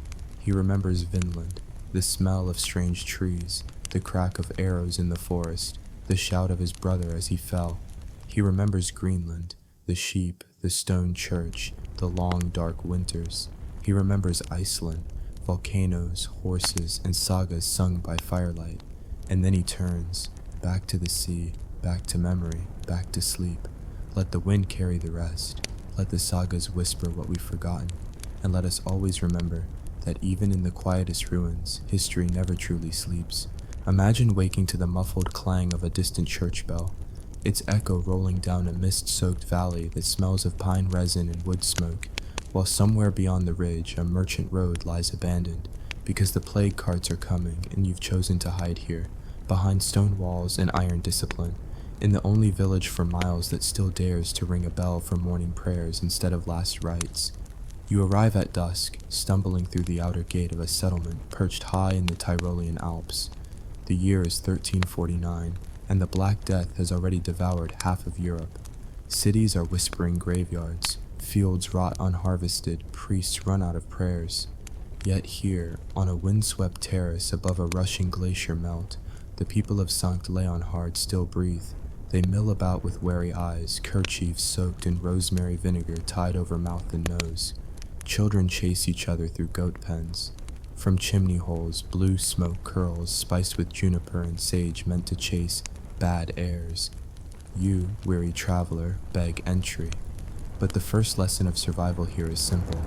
Nobody walks in untested. At the gatehouse, 2 guards bar your way. Their spears are ash wood shafts, capped with iron blades blackened by charcoal fires. On their leather jerkins, tiny stitched crosses gleam. One guard extends a wooden ladle of vinegar. Drink, he orders. The liquid bites like acid, scorching your throat until tears sting your eyes. They're not torturing you, they're assessing. If you're too sick to swallow, if your pulse races too quick, if black buboes bulge along your neck, they'll turn you away. Mercy, here, is measured in distance. You pass. Next comes the lustration. A trio of women clad in coarse wool leads you to a hut just inside the walls. Hot stones glow in an iron brazier. They fling thyme, pine needles, and dried orange peel onto the embers, filling the cabin with fragrant steam. Stripping to your linen, you sweat beneath a heavy blanket while the matron chants a psalm, half prayer, half spell, asking Saint Sebastian to spare another soul. It's crude hydrotherapy, but the logic is sound. Heat may drive out early fever, and aromatic oils sting germs you cannot see. When you emerge, drenched, they rub your skin with tallow infused with frankincense and garlic. You smell like a spice merchant's vault, but in 1349, that aroma is the closest thing to armor. Now, the council. Sankt Leonhard is ruled by no lord, no abbot. Leadership rotates among 12 families who gather in the church porch each evening. Candles flicker, throwing saintly shadows across rough plank benches. You stand before them, and the elder questions pour like hail. Where were you last week? Did you touch the dead? Can you recite the Paternoster without coughing? To each answer you add detail, names, places, a line from Psalm 91. Because vagueness invites suspicion, specifics buy trust. At last they accept you, but with terms. You must spend 9 days in the outer granary, a stone silo converted to quarantine. Food will be lowered in a basket. Water comes via a guttering spout from the roof. You may not enter the village square. You may not touch another person. If fever strikes, you must ring the little bell hanging above the pallet.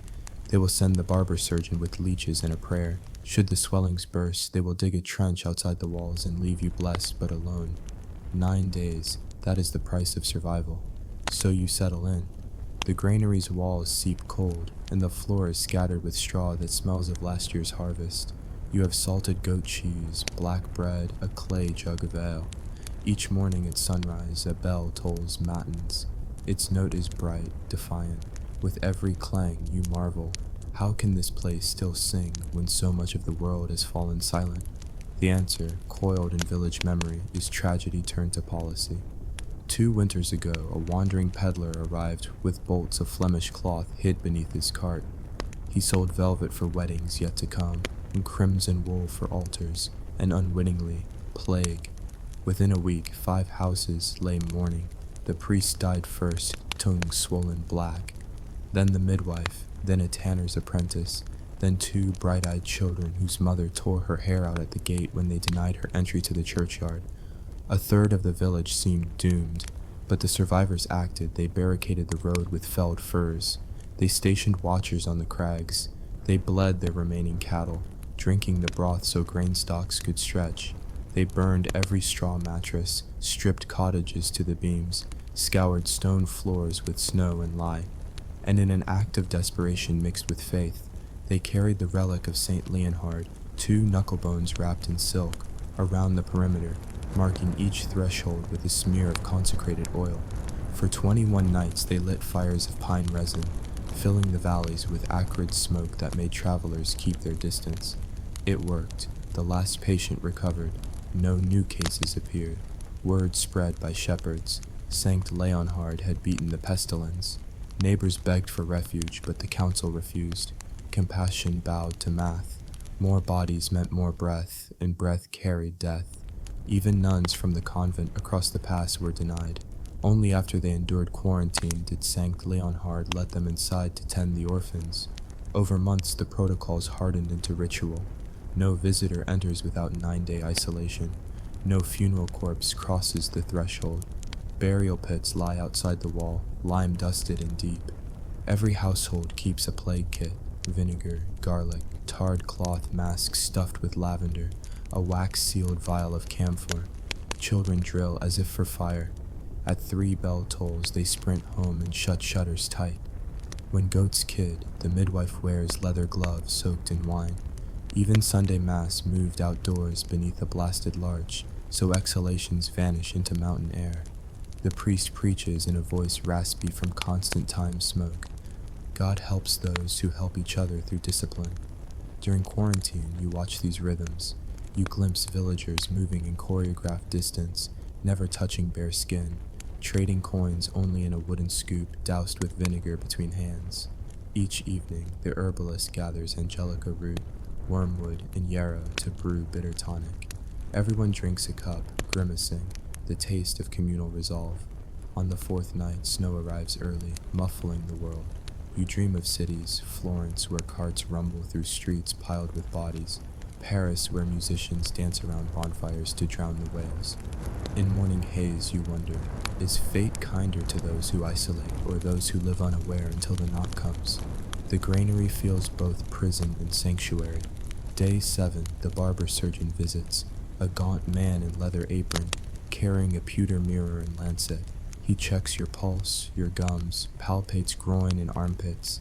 He nods. Clean.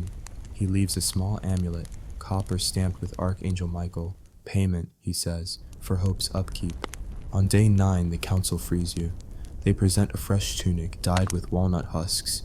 Anything you brought from outside is burned to ash beyond the goat pens. You step into narrow lanes roofed by wooden balconies. Icicles glitter like glass harps. A baker's hearth breathes rye-scented warmth. For the first time in weeks, you exhale without panic. But survival here needs more than absence of plague. You must prove value. The Reeve assigns you to night watch, pacing the wall walk with a spruce bow and 6 arrows fletched with goose feathers. Snowflakes swirl in moonlight as you scan the path below for lantern glows, sign of travelers. Should you spot any, protocol demands you raise the horn. The gate crew will ready vinegar ladles in quarantine hut. You wonder if these measures are paranoia. Then you remember swollen groins, purple blotches, the bladder-like buboes you once saw on a sailor in Marseille. Paranoia is air to breathe. Weeks pass, winter grips, goats huddle in byres. The sky bruises violet before dropping its sun behind granite peaks. Yet life hums. Carpenters mend shingles, women spin flax, children recite Latin letters carved on hornbook slates. At midday, every soul gathers outside the church, where the priest blesses bowls of steaming broth. He leads a chant to Saint Roch, "Defend us from plague as we defend each other." The solidarity rings like hammer on anvil. Still, fear persists. One frosty dawn, smoke rises from the quarantine hut. Someone new has arrived. A tinker from the valley claims he outran pestilence, clutching a bag of copper pots, but fever steals his voice by nightfall. When the plague marks bloom on his thigh, the council faces its hardest rule. They carry broth to his doorstep, but will not cross. The barber surgeon leaves poppy seed drafts. No one touches him. 3 days later, the bell tolls once. Death outside walls. They dig by lantern light, lime the grave, burn straw bedding. As sparks rise, children press palms together, learning that grief can coexist with discipline. You feel the knife edge of their choices. A single lapse could shatter the fragile miracle of survival.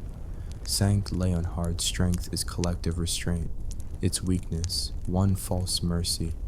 Winter loosens in April. Snowmelt roars beneath footbridges. With thaw come merchants lugging salt blocks, iron chisels, barrels of Tyrolean wine. Trade cannot be refused forever. The village needs iron nails, parchment, beeswax. So they devise a neutral ground, a covered stone porch outside the southern gate. Goods are exchanged through a two-step system. Sellers unload, retreat 10 paces. Buyers collect, leaving payment in a lidded chest of ash wood. Only after fumigation, smoke from burning rosemary, is coin touched. It slows commerce to a crawl, but speed died last year with the peddler.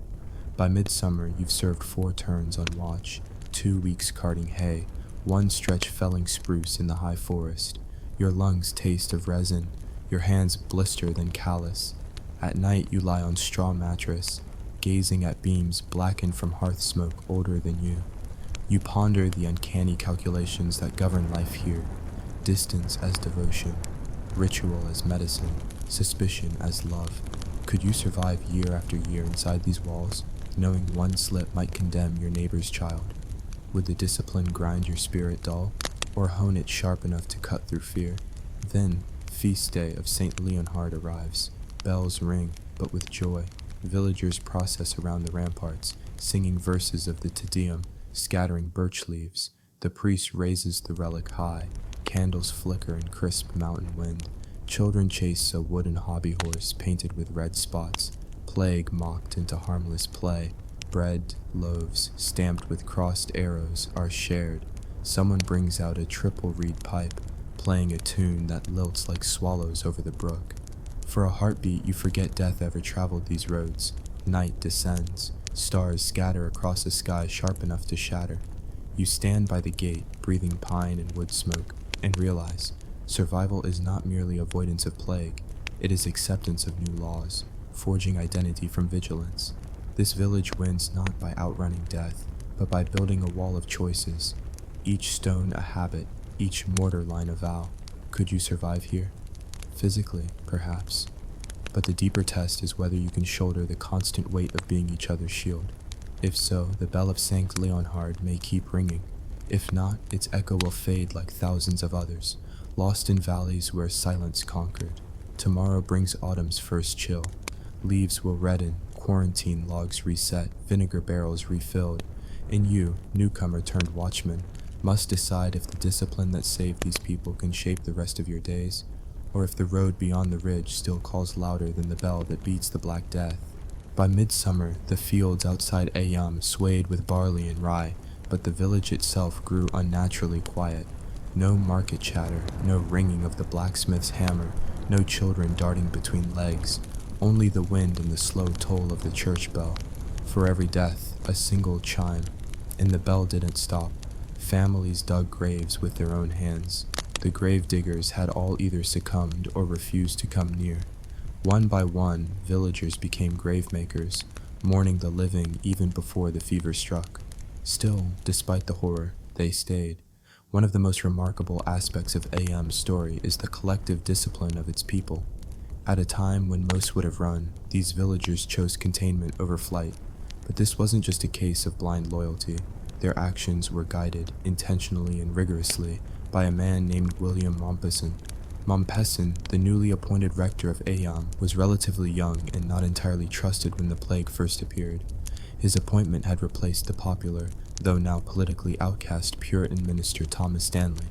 The two men were ideological opposites, Mompesson aligned with the restored Anglican Church, Stanley with Cromwell's Commonwealth. In any other era, they might have been rivals to the bitter end, but plague has a way of forcing perspective. With death all around and fear mounting, Mompesson approached Stanley. The two men forged an uneasy alliance, setting aside theological divisions in favor of human survival.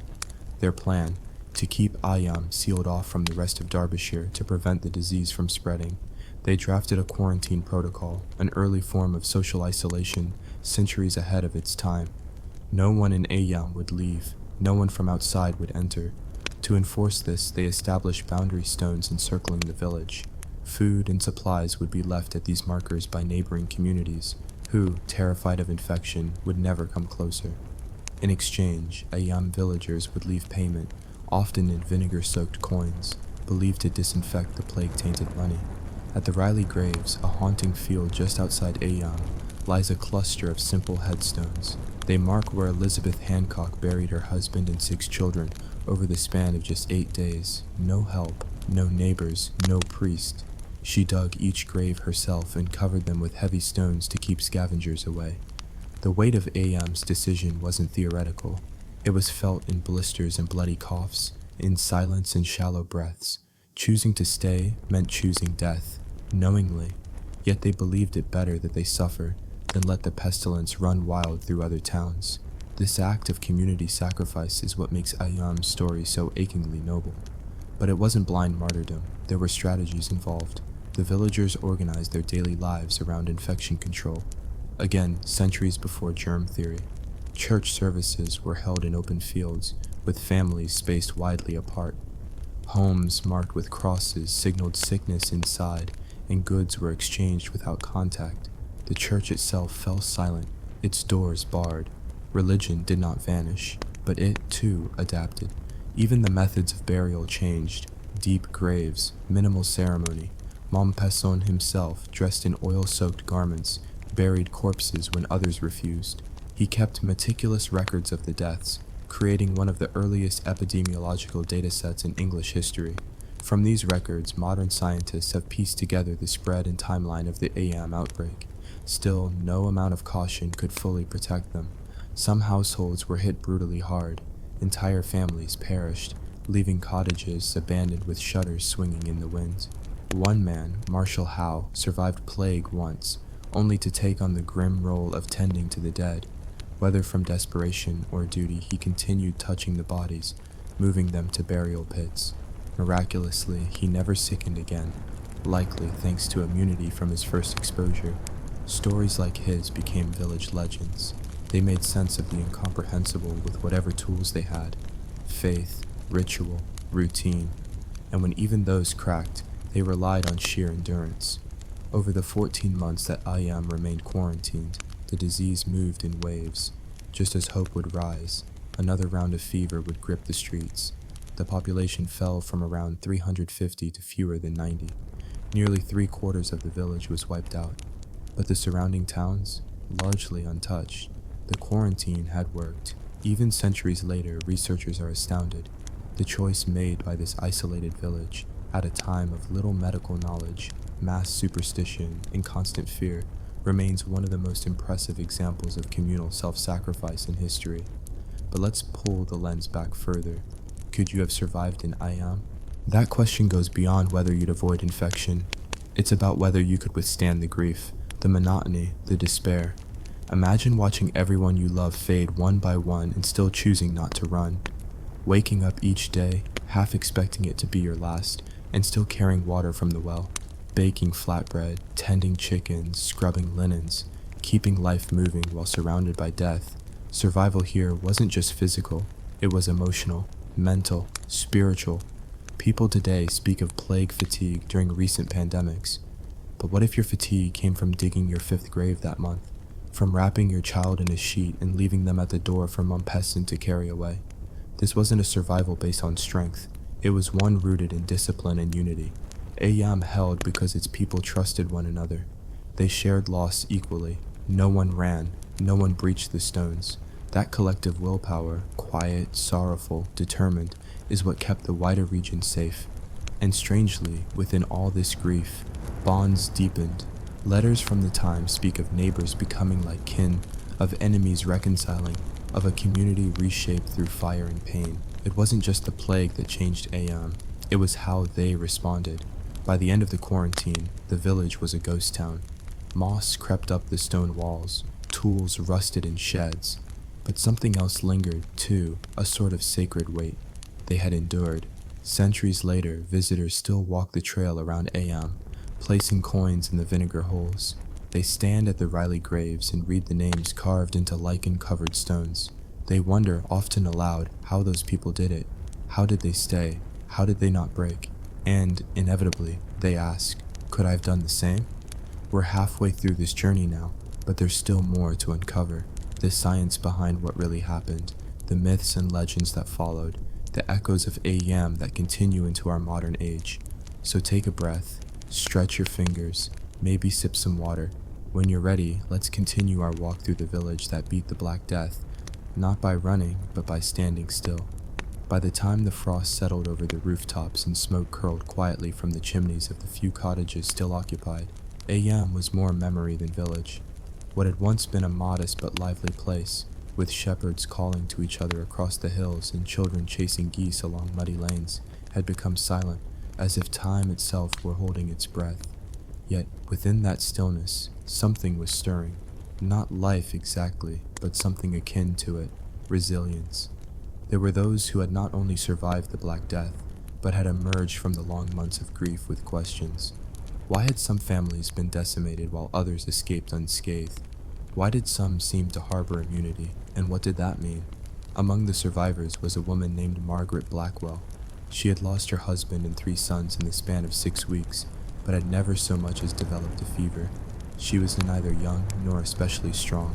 She didn't practice any of the rituals thought to ward off illness, no charms, no herbal concoctions, and yet she remained untouched. Then there was young Thomas Thornley, whose entire household perished while he, barely 16, spent most of the quarantine sleeping in a hayloft in the barn. He thought the fresh air had saved him. Others said it was divine intervention. William Mompesson, ever the meticulous chronicler, noted these anomalies carefully. He began mapping who lived where, who fell ill first, and how often contact occurred between the dead and the living. In doing so, he was laying the groundwork, unknowingly, for what we now recognize as contact tracing. Modern researchers have returned to these same records with genetic tools and epidemiological models. What they discovered is remarkable. Some of Ayam's survivors likely possessed a rare genetic mutation called CCR5-Delta32 that provided them resistance to the plague. The mutation alters a protein used by certain pathogens to enter human cells. While the Black Death was bacterial, not viral like HIV, the mutation still offered some degree of protection, possibly by blunting the immune system's overreaction. Today, a surprisingly high concentration of CCR5-32 carriers exists among the descendants of plague survivors in Northern Europe. In other words, those who walked out of Ayam may have passed along something beyond stories, an actual biological legacy. But science alone doesn't explain Ayam, because survival wasn't just about bloodlines or mutations.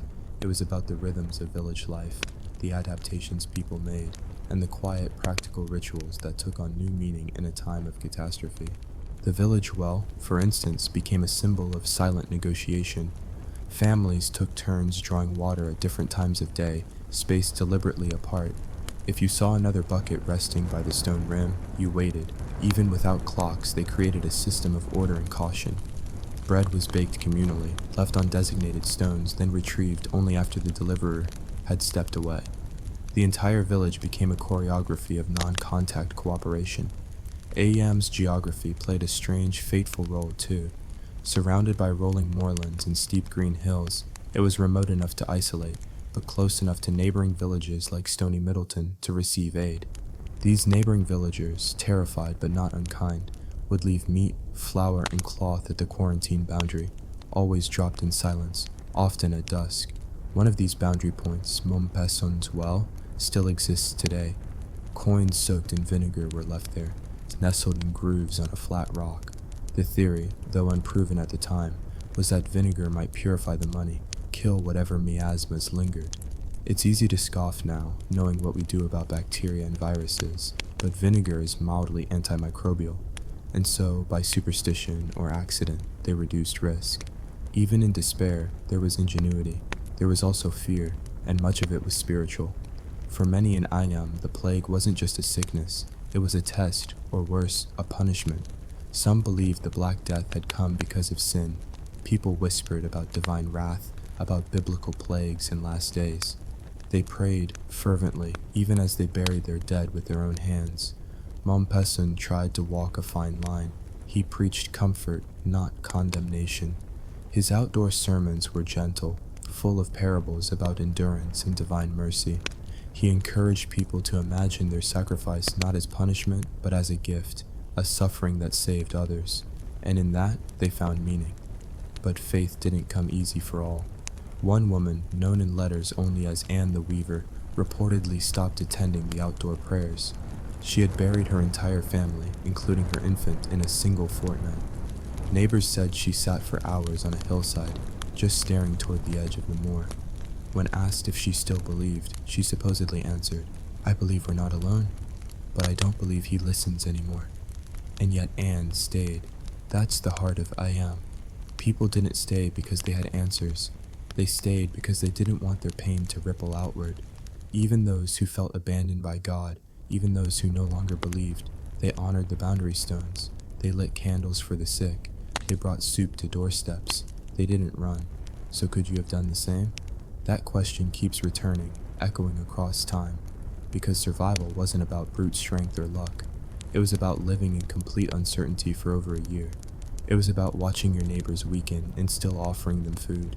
It was about walking the fine line between hope and acceptance. And while the people of Ayam didn't know what bacteria were, they understood human nature. They knew panic, they knew desperation, but they also knew responsibility. And somewhere, deep beneath all the grief and superstition, there was a flicker of something older, community, perhaps, or conscience. By the end of the ordeal, that flicker had become the soul of the village. The final wave of the plague struck in the spring of 1666. It hit a few scattered households, but the village had learned to react swiftly. Containment was second nature by then. No one celebrated, no church bells rang for victory. But the death slowed, and then at last, they stopped. The survivors didn't immediately rejoice. Instead, they moved with cautious reverence. Gardens were replanted, thatched roofs repaired, fences mended. Life returned not in a sudden bloom, but in tiny, fragile increments. There were no parades, no monuments, just quiet breath, shared meals, and the slow rebuilding of routines. And those routines? They're still traceable today. The paths you walk when visiting Ayam, the grave markers, the old cottages, they whisper of that time, the discipline, the sorrow, the survival. The final days of plague in Ayam passed like the last embers of a dying fire. No explosion, no sudden light, just a slow, flickering fade. By November of 1666, there hadn't been a new burial for weeks. People didn't say the words, "It's over," not aloud. They didn't trust it. And how could they?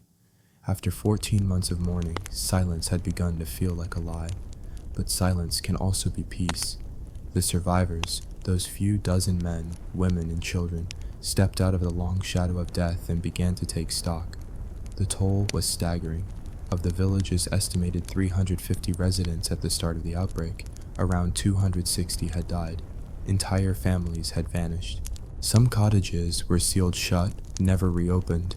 Others stood half empty, occupied by the only one left alive. Yet within the ruins, something remarkable had occurred. Ayam had survived together, without swords, without fire, without scapegoats. Unlike in many towns and cities, there had been no mobs, no violence against strangers or outsiders, no blaming the poor or the old or the odd. The village had chosen order over chaos, care over fear. That decision rippled through history. Generations later, doctors, scholars, and geneticists would look back on Ayam not with pity, but with admiration. They saw in its tragedy a pattern of deliberate resistance. the earliest known example of voluntary, community-wide quarantine in European history. Ayam had not isolated because they were forced, they chose to, and in doing so, they likely prevented the death of thousands in the towns beyond. Even now, that choice feels surreal. Imagine waking up each day knowing you could run. The moors were vast, the woods were dark, a person could vanish into them and try to survive, and yet, so few did. Ayam stayed. Their suffering was local, but their sacrifice was global. They bought time, not for themselves, but for others. When visitors come to Ayam today, they walk narrow lanes bordered by low stone walls. They visit the Riley graves, where Elizabeth Hancock buried her husband and 6 children with her own hands. They stop at Montpasson's well, where vinegar-washed coins once marked the edge of contact. They enter the modest parish church, where a quiet plaque honors the rector and the villagers, not with lofty words, but with plain gratitude. And they see something else too, resilience etched into every window frame, every wooden beam. In recent decades, scientists have taken a keen interest in the descendants of those who lived through the plague. Families like the Thorpes, the Hancocks, the Talbots, many of them remained in Derbyshire, and their bloodlines continued. Some of these descendants, as it turns out, carry that rare CCR5-delta32 genetic mutation, the same one researchers believe may have protected their ancestors from the full wrath of the Black Death. This mutation doesn't just help resist bubonic plague, it's also shown resistance to HIV, a virus that emerged centuries later. In a strange, poetic twist, it means the legacy of Ayam isn't just spiritual or symbolic, it's biological. What those villagers endured may have shaped the future of human immunity itself. But genetics alone don't explain everything. Not everyone who survived had the mutation, and not everyone who had it survived. The plague, after all, did not follow rules. Survival came in layers: biology, behavior, geography, luck. It came from eating separately, from drawing water alone, from not touching the sick even when every part of your soul wanted to hold them as they died. It came from the cruel mercy of not saying goodbye up close, from prayers spoken through door cracks, from hope, not as a feeling, but as a decision. So, let's ask the question again. Could you have survived in Ayam? Not just biologically, but emotionally, spiritually, socially? Could you have watched your neighbor cough blood and still left food at their doorstep? Could you have agreed to stay inside even as your world collapsed? Could you have stood by the boundary stone, waiting until no one was watching, just to drop a pail of milk and walk away before anyone could say thank you? It's easy to romanticize survival, to believe we'd be among the lucky. But in truth, Ayam's endurance wasn't about luck. It was about choosing to bear witness, to suffer with one another instead of escaping from one another. Even now, centuries later, Ayam offers more than a story. It offers a mirror. And what we see in that mirror depends on the times we're living through. During the COVID-19 pandemic, Ayam re-entered the global conversation. People drew parallels, rightly or wrongly, between the village and modern lockdowns. News articles were written, documentaries produced. Some held Ayam up as a symbol of civic duty. Others found in it a quiet sadness, a tale of how isolation can wound as well as save. But perhaps the most honest lesson is this: community matters, even in plague, especially in plague. And community isn't always grand. Sometimes it's just a loaf of bread left on a stone, a coin soaked in vinegar, a child watching from the window while someone takes their father away in a cart, a shared silence after the last bell rings. Ayam reminds us that ordinary people faced with unthinkable horror can choose decency. In a world that often praises boldness, they chose restraint. In a world that glorifies escape, they stayed put. In a world that punishes the sick, they tended to each other as best they could. The final tally of Ayam's suffering is etched into its soil, but so is the measure of its courage. And perhaps, just perhaps, it gives us something to aspire to, not only in times of crisis, but in the quiet days too. Because if a village with no doctors, no science, and no certainty could make a decision for the good of others, then maybe we, with all our knowledge, can learn to do the same. So when you next walk through a quiet town, or light a candle in your window, or help a neighbor without being asked, remember them. Remember Ayam, not just for their pain, but for their grace. Because survival, real survival, isn't just about not dying. It's about how you choose to live. And in that, Ayam may have been the richest village of all. Imagine the clink of goblets in a marblelit dining hall, gold plates piled with peacock tongues, and somewhere in the shadows a senator measuring poison into a cup destined for the emperor's lips. Because in Rome's palaces, the next sunrise was never guaranteed, and the dagger hiding behind a silk curtain could come from your lover, your bodyguard, or worse, your own heir. Rome never invented moderation, especially in the ruling house. From the moment Octavian rebranded himself Augustus and murmured that he had restored the Republic, every emperor learned the same lesson. To keep power you needed two things, spectacle and fear. Spectacle dazzled the mob, fear muzzled the Senate. The danger was that any ruler who excelled at one tended to overdose on the other. So the imperial palace became a pressure cooker of wealth and paranoia, where family dinners ended in banishment, orgies smuggled gossip down candlelit corridors, and the Praetorian Guard, sworn to protect, sold loyalty like olives in the market. Take Tiberius, Rome's reluctant second princeps. Publicly he played the stoic, gray eyes, perpetual scowl, speeches heavy with references to duty. Privately he was a storm cloud crackling over Capri's cliffs. After dragging himself through decades of political exile, he abandoned the capital at age 57 and sailed south to a cliffside villa bulging with statues, heated pools, and an army of astrologers. There he rehearsed one of history's bleakest retirement plans, ruling by proxy while nursing every grievance he'd ever suffered. Senators who annoyed him were summoned to the Isle of Capri for whispered interrogations, then returned to Rome wearing haunted faces or not returned at all. The historian Suetonius claims Tiberius coated the rocks below his bedroom with nets so any boy who displeased him could be tossed to his death yet still be dragged back for another round. Even if half that slander, the fear it generated was real enough to silence the forum. In the city, people started greeting each other with a single raised eyebrow, a mute question: "Do you, too, suspect the emperor is watching?" When Tiberius finally died, a cheer rolled through the streets, only to die in the throat, because his heir, Caligula, promised fresh fireworks. For the first 8 months, Caligula was the sunbeam Rome thought it deserved. He cancelled debts, released prisoners, handed out bonuses to the guard. Then, like a candle catching a draft, sanity flickered. He declared war on Neptune and lined the beach at Gaul, ordering soldiers to stab the waves. He marched back to Rome hauling seashells as spoils. At banquets he dressed as Jupiter, complete with golden beard and thunderbolt prop, insisting senators kiss his sandal. One night he invited 3 patrician wives to separate bedrooms, sampled them like hors d'oeuvres, then returned to the table to rate their performances in descending order of satisfaction. When the treasury groaned, he opened a brothel inside the palace, staffed by noble daughters priced at whatever whimsy he fancied that hour. A senator who muttered that livestock were treated better disappeared.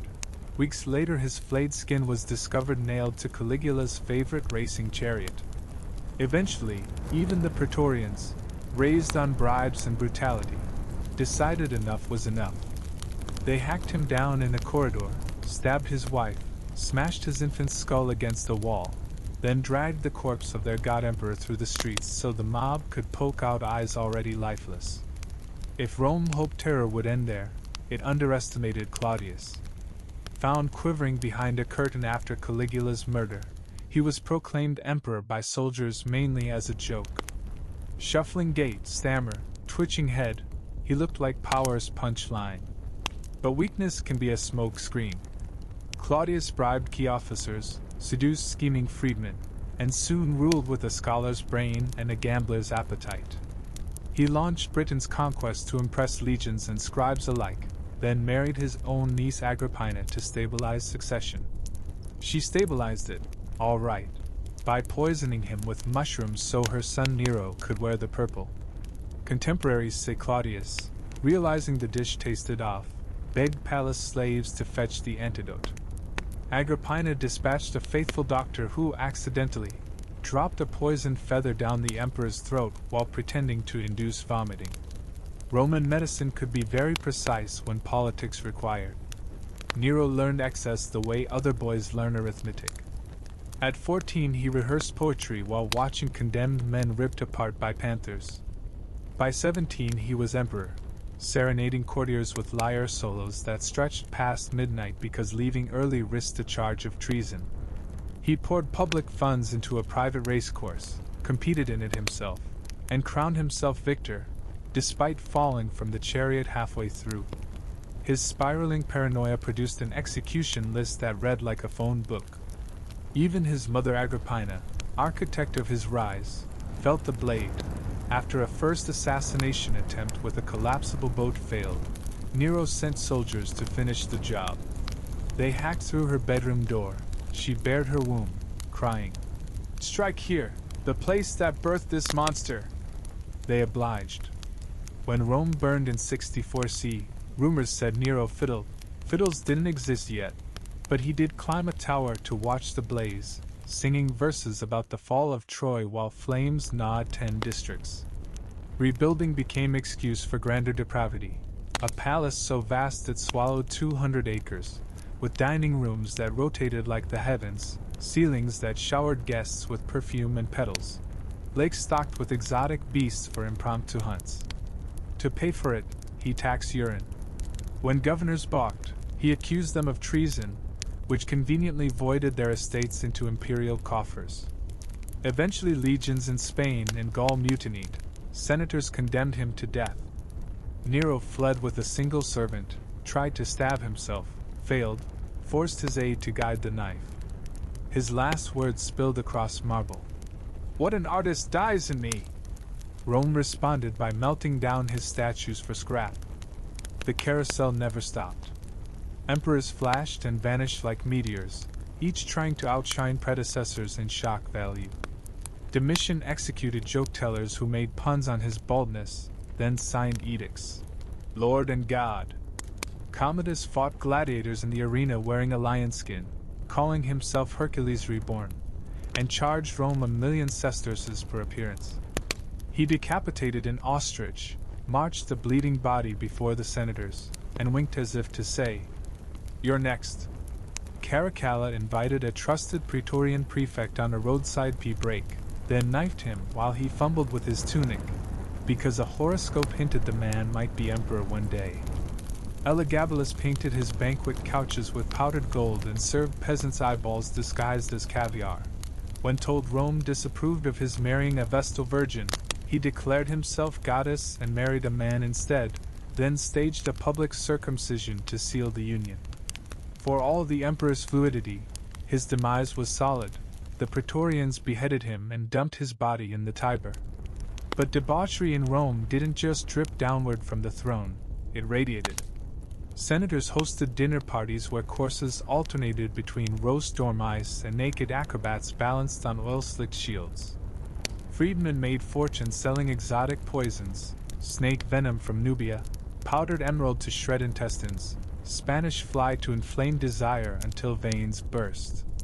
The city's moral compass spun so wildly that Stoic philosophers were exiled merely for frowning too loudly at excess.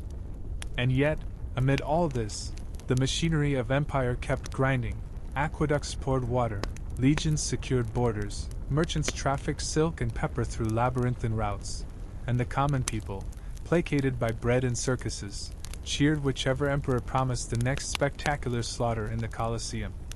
Imagine living there, every sunrise laced with rumors, every night punctuated by screams from the Mamertine prison.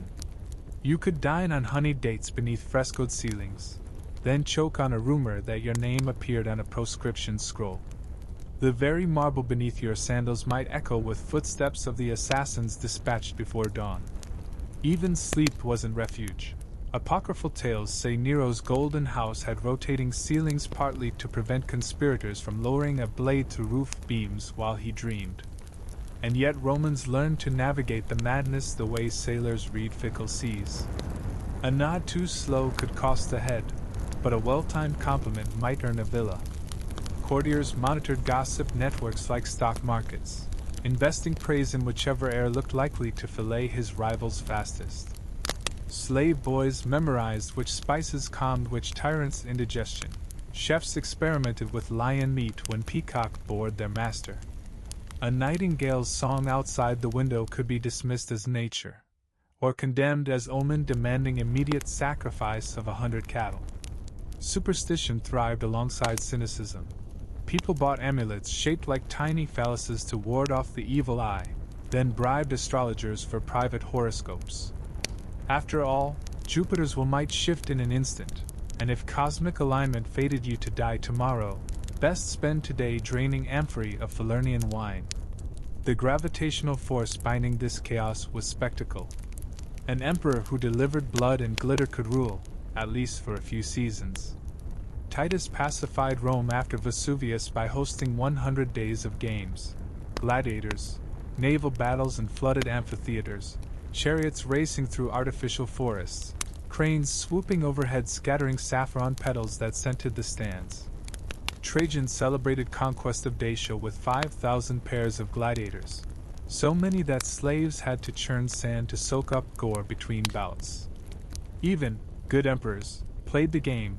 Marcus Aurelius, the philosopher king, penned meditations on virtue while financing carnivals where bears mauled criminals dressed as mythic villains. To modern ears this all sounds like moral freefall, but for Romans it was gravity, a law of nature that power corrupted, and absolute power demanded extravagant proof. The Senate existed to rubber stamp, the Praetorians to pivot. One year they hailed Galba, next they auctioned the throne to Didius Julianus, who paid but couldn't keep the receipt. They killed him within 10 weeks. Rome's soul, if such a thing could be pinned down, lay in the tension between elegance and brutality. Marble arches carved with victories, beneath which beggars starved. Poems praising civic virtue, recited at feasts where guests vomited between courses to keep eating. Against this backdrop, betrayal became currency. Wives betrayed husbands for safety. Tutors betrayed pupils for advancement. Governors betrayed provinces to hedge bets on future claimants. Emperors sensed this undertow and doubled down. Spies lurked in barbershops, eavesdropping as clients gossiped under razors. One slip, one joke comparing Caligula to a goat, might summon the executioner. Paranoia spread like mildew. Letters burned unread, statues covered at night lest moonlight cast seditious shadows. The philosopher Seneca, forced tutor to Nero, wrote treatises on mercy even while drafting speeches justifying imperial murders. In the end, Nero ordered him to commit suicide. Seneca obeyed, opening veins in a warm bath, dictating stoic wisdom while blood clouded the water. Yet amid so much darkness, Rome achieved feats still visible. Roads so precise modern engineers marvel. A legal code echoing through centuries. Concrete domes defying gravity in the Pantheon. This contradiction, brilliance stitched to cruelty, defines the disturbing lives of emperors. The same hand signing an edict to free slaves in a province could also scrawl an order to crucify a poet for an unlucky satire. When Caligula built a floating bridge across the Bay of Baiae so he could ride horses over water and humiliate a prophecy, thousands of laborers toiled night and day. Some drowned, some starved, but the spectacle shimmered, an emperor galloping on the sea, proving gods had nothing on Rome. As our first night in the imperial palace winds toward dawn, keep that image, hoofbeats splashing across a bay lit by torches, crowds roaring, a man on horseback shouting that Jupiter himself must be jealous. Tomorrow, we'll walk deeper into the corridors where eunuchs whisper, poison simmers, and virtue dies a dozen creative deaths before breakfast. We'll meet the empresses who wielded silk-wrapped daggers, the generals who crowned themselves in foreign mud, and the slaves who learned that knowledge could be sharper than any gladius. For now, let the torchlight fade, the marble halls grow silent, and the empire's heartbeat thrum beneath your pillow, steady, ruthless, impossible to ignore. When the last echoes of hoofbeats faded across the Bay of Baiae, Rome exhaled, but only slightly. For the empire never truly rested. It only coiled tighter. And for every deranged man atop a throne, there were hundreds of others scheming in the dark, dreaming of what it would be like to sit there, if only for a few bloody years. The empire had long since traded its republic for rituals of obedience. The Senate, once a proud body of power brokers and orators, now shuffled behind curtains, waiting for the emperor's mood to determine whether their loyalty would be rewarded with a new villa, or a slow suffocation in their sleep. Some tried to stay neutral, worshipping safety like a minor god. But neutrality had a short shelf life in Rome. Even silence could be interpreted as rebellion. And there were always informers eager to suggest that a senator's lack of applause was the first step toward regicide. As power grew more absolute, so did the loneliness that came with it. Emperors became prisoners of their own palaces, watched, flattered, feared, but never truly trusted. The gardens outside were patrolled by guards trained not just to spot intruders, but to study the emperor's face and mood, in case it turned sour before dessert. The marble floors glowed white under torchlight, but the shadows were always deeper than they should have been. Domitian, emperor from 81 to 96 C, understood this intimately. He was the kind of man who started his day by catching flies and stabbing them with his pen. Cold, meticulous, suspicious to the core. He had mirrors installed in his palace so he could see behind himself at all times. His paranoia was so intense that he had the walls coated with a special reflective material, anything to glimpse the knife he believed was always coming. And eventually it was. He kept lists of enemies, real and imagined, scribbled in invisible ink. The catch? He forgot where he'd hidden them. Servants whispered of parchment tucked behind statues, under cushions, even between layers of the wall plaster. If a senator so much as sneezed in his presence, they'd start counting their days. Still, despite his paranoia, or maybe because of it, Domitian kept a tight grip on Rome. He raised taxes, crushed dissent, beautified the city, and ruled like a bitter god surveying an ungrateful earth. He was obsessed with being called Dominus et Deus, Lord and God. Anyone who hesitated before using the title might find themselves invited to a banquet, and then never invited anywhere again. Even the women in the palace were weapons, or hostages. Domitian banished his own wife, then brought her back again. Why? No one could say. Perhaps he missed her. Perhaps he feared she knew too much. In the end, it was she who helped orchestrate his murder. One of his slaves, bribed by conspirators, told him the emperor had developed an annoying habit, checking the time of day every few minutes, nervously, obsessively.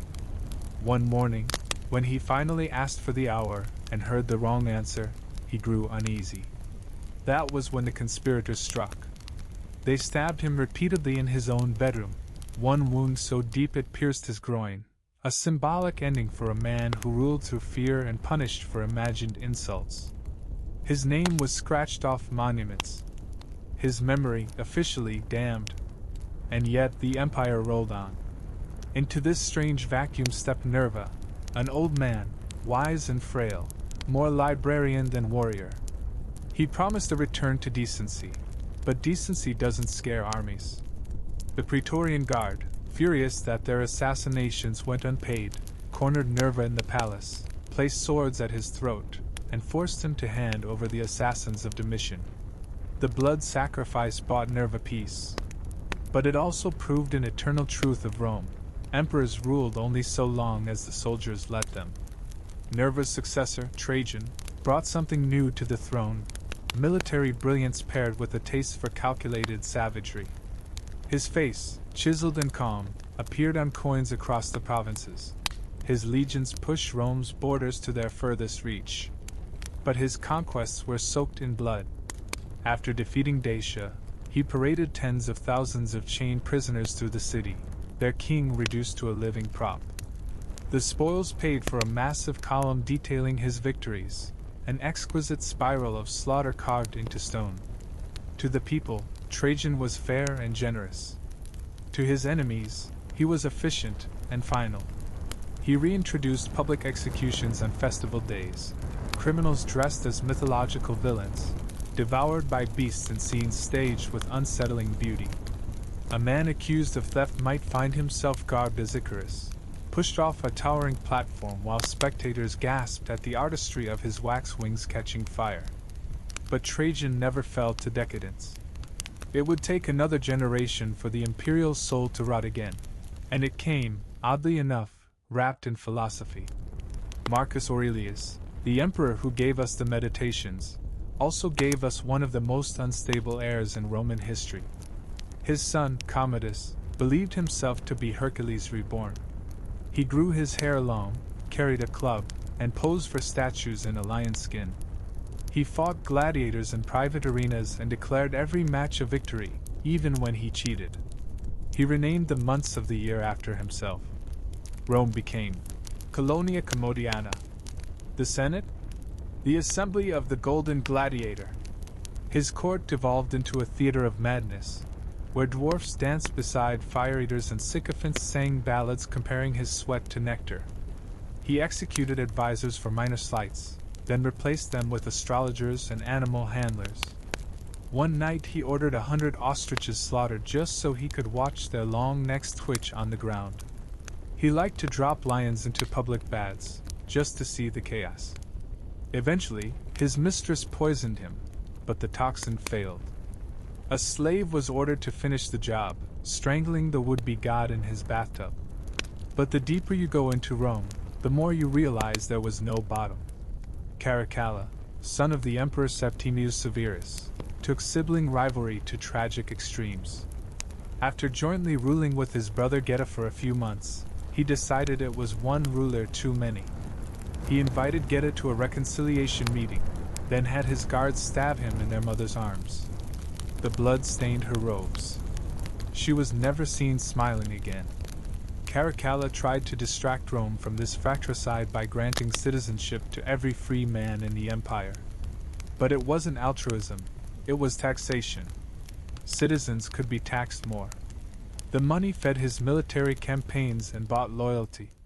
He was obsessed with Alexander the Great, dressing like him, marching through the East, and even killing a philosopher who refused to compare the two. His end was almost mundane, stabbed on the side of the road while relieving himself. An emperor slain while urinating, a symbol, perhaps, of a reign that had long lost its dignity. As the 3rd century dragged on, emperors came and went so fast they didn't even have time to install statues. Some lasted days, others months. Most died violently. Barracks emperors, soldier emperors, assassinated emperors. There were years when Rome had 6 claimants at once, all bribing legions and murdering rivals. The Praetorian Guard sold the throne like it was an auction item. One man, Didius Julianus, actually bid for the crown and won. The next morning, he realized his army had no interest in defending a man who treated power like a market stall. He was executed before he could even unpack his things. Throughout this chaos, one thing remained constant: the taste for spectacle. Emperors still poured money into games, more brutal, more elaborate.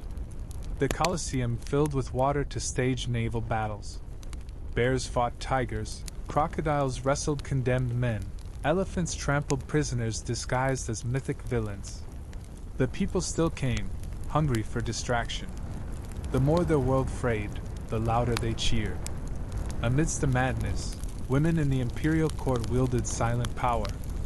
Empresses like Julia Domna and Faustina the Younger operated behind curtains, pulling strings through gossip, letters, and alliances. They raised sons destined to rule and fall. They bribed generals, funded philosophers, and occasionally ordered murders with a raised eyebrow.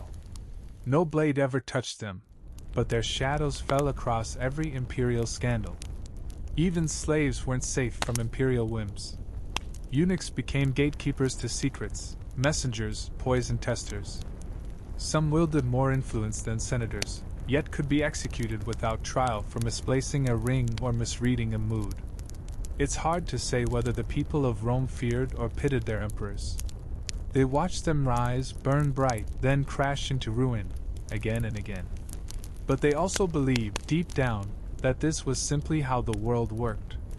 That power was by nature corrosive. That all who held it would eventually rot. Bread and circuses kept the cycle going. The Senate whispered, the mob gossiped, the emperors smiled through clenched teeth, hoping tonight wasn't their last. And when the torches in the palace flickered, and footsteps echoed too softly to trace, someone always reached for a blade, not out of rage, but out of routine. In the next part, we'll descend into the most theatrical reigns yet. Emperors who believed themselves divine, who married children, burned libraries, castrated lovers, and dared to rewrite the very rules of life and death. Sleep now if you can. Tomorrow, Rome burns brighter and darker. When Rome crowned Elagabalus in 218 C, the city barely understood what had arrived. He was just 14 years old. Thin, beautiful, with a face too delicate for war and too theatrical for politics. He wasn't Roman in the traditional sense. He was born in Syria, raised as a high priest of the sun god Elagabal, a deity represented by a massive black meteorite. And when he became emperor, he didn't just bring his god with him. He replaced Jupiter with it. Rome, with all its gods and rituals, now bowed to a rock hauled in from the east. Elagabalus built a lavish temple atop the Palatine Hill just for the stone. He paraded it through the streets in a golden chariot drawn by naked women. During religious festivals, he would dance ecstatically around the altar in eastern silks, his makeup running down his cheeks. It was a cultural earthquake. But religion was just the surface. Elagabalus delved into personal freedoms that scandalized even Rome. He married 5 times, including one Vestal virgin, an act so sacrilegious it usually warranted being buried alive. He hosted banquets where guests were served food made entirely of wax. He released tigers into dining rooms mid-feast. He had dinner parties where the ceiling would suddenly collapse under thousands of rose petals, so many that some guests suffocated. He kept male lovers as openly as he kept bodyguards. Most infamous was his relationship with a man named Hierocles, a charioteer whom Elagabalus referred to as his husband. He offered gold to any physician who could give him a functional vagina. Whether he meant surgery, transformation, or divine intervention is unclear, but ancient sources claim he insisted he was a woman trapped in a man's body and wanted to be addressed as lady, not lord. The Senate, already horrified, held its breath. His death came, as all bizarre reigns do, in a splash of betrayal and blood. His own grandmother, yes, the same one who had placed him on the throne, decided he was too dangerous to live. She had the Praetorian Guard slaughter him in a latrine.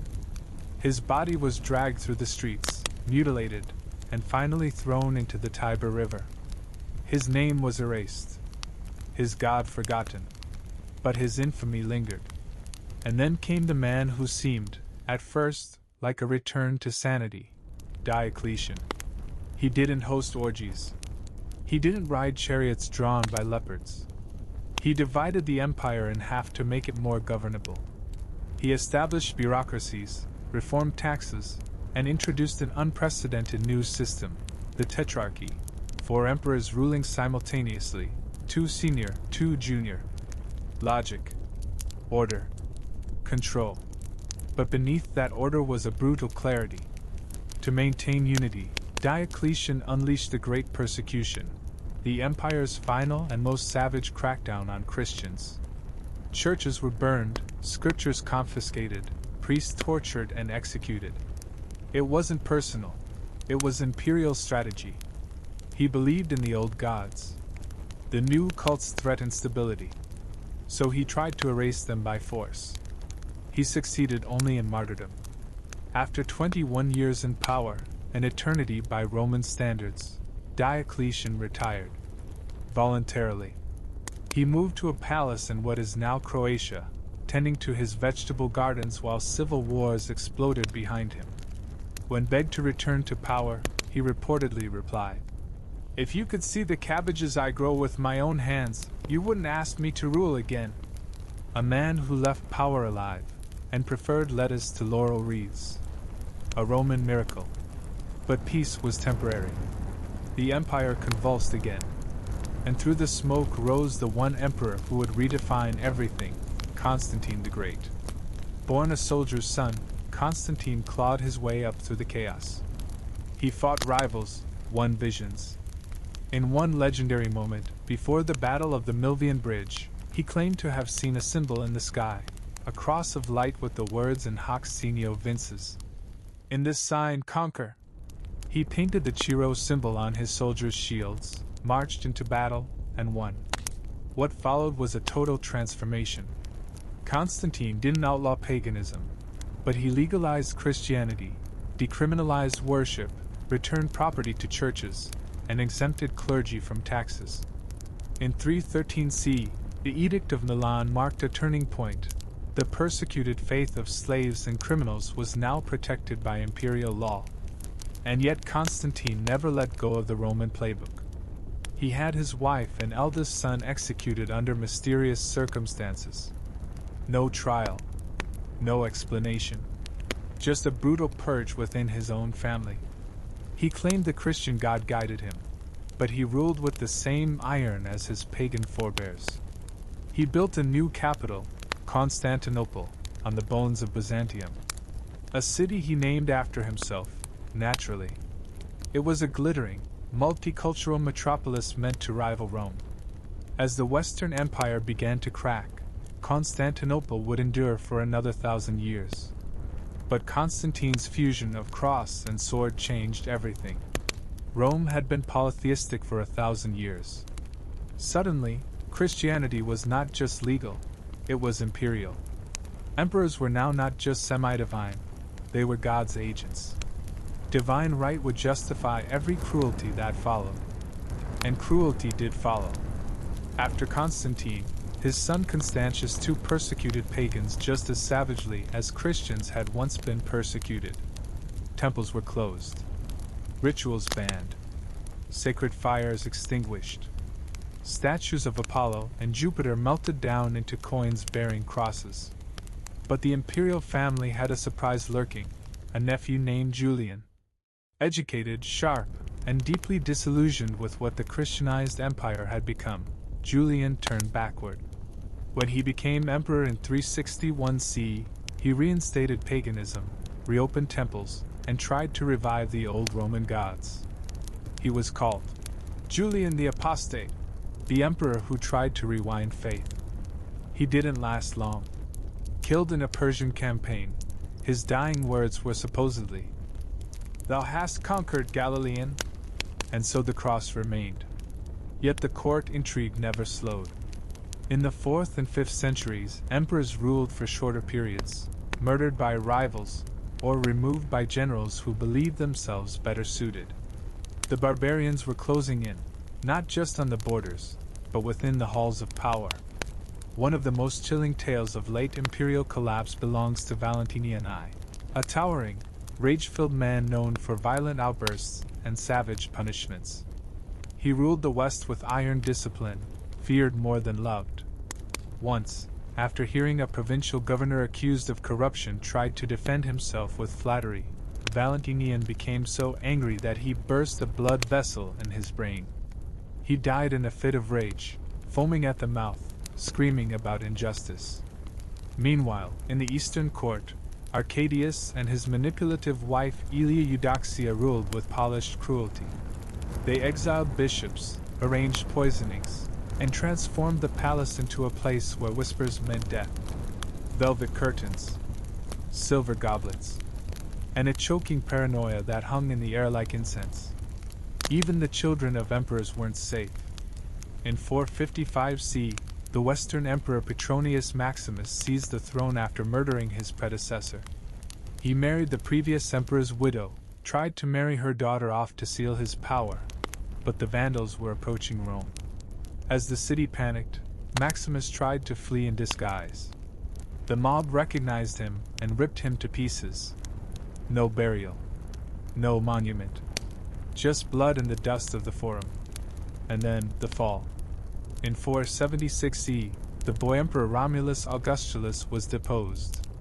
No execution, just exile. A soft death for the Western Empire itself. The Eastern Empire, Byzantium, survived. But the Rome of emperors, orgies, palaces, and gods on coinage was over. Or so it seemed.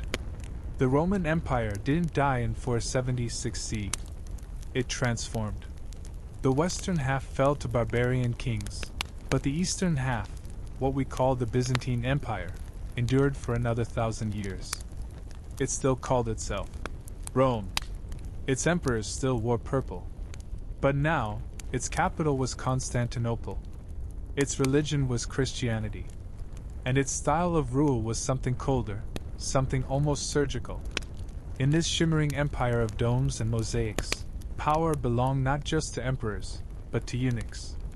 They were everywhere, advisors, generals, spies.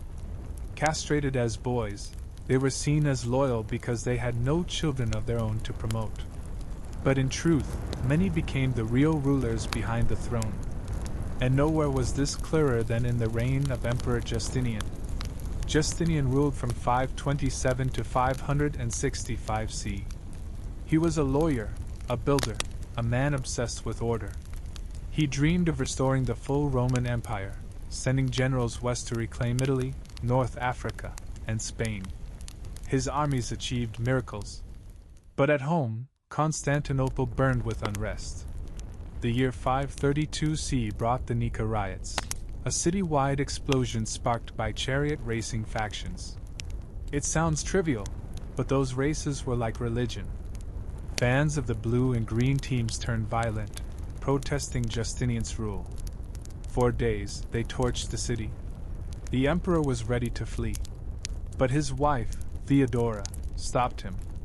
Theodora had been an actress, a courtesan, a woman of the theater.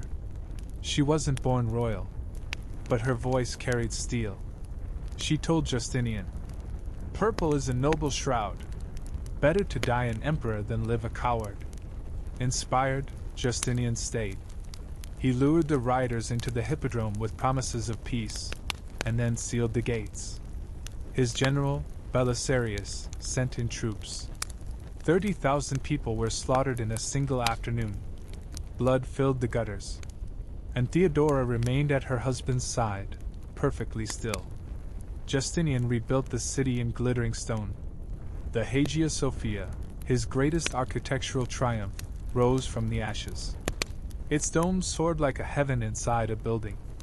But below that dome, power was cold and quiet. And it only got stranger. A century later, emperors stopped trusting their own families. Instead of killing their rivals outright, they would blind them, removing their eyes with hot irons or knives. A blinded man couldn't rule. It was considered more merciful than murder. But the reality was crueler, maimed brothers and sons living out their days in monasteries, cloaked, faceless, forgotten. Some emperors even blinded their own children. One was Basil the Macedonian, a peasant who rose through raw ambition to seize the throne in 867 C. Basil was brutal, charismatic, and cunning. He murdered his predecessor with a hunting knife. He ruled wisely, yes, but he also ordered his co-emperor, Michael III, assassinated in bed while drunk. Basil founded the Macedonian dynasty, and his son Leo VI followed him. Leo was a scholar, a writer, but he fell in love with a mistress, Zoe, and married her in secret. The church condemned the union. When Zoe died in childbirth, Leo married again, and again, and again. By his fourth marriage, the church was scandalized. They called him Leo the Lawbreaker, but Leo ignored them. His personal life mattered more than policy. This theme, private desire shaping imperial power, would return with vengeance in the reign of Empress Zoe Porphyrogenita. Zoe was born in the purple chamber of the palace, literally, into royalty. She married multiple emperors. Some she ruled with, some she ruled over. One she may have poisoned, another she smothered in his bath. But she wasn't alone. She shared the throne with her sister Theodora. Yes, another Theodora, and for a time, two women ruled Byzantium side by side. Scandalous? Yes. Effective? Surprisingly. But after centuries of backstabbing and intrigue, Byzantium saw the rise of its most terrifying emperor, Basil II. The Bulgar Slayer. Basil ruled from 976 to 1025 C, the longest of any Roman emperor. He had no interest in art, luxury, or family. He never married. He never held court banquets. he slept on the floor, ate military rations, wore simple clothes, and he conquered. He crushed the Bulgarian Empire in a series of brutal campaigns. His most infamous act? After one decisive victory, he captured 15,000 enemy soldiers. He didn't kill them.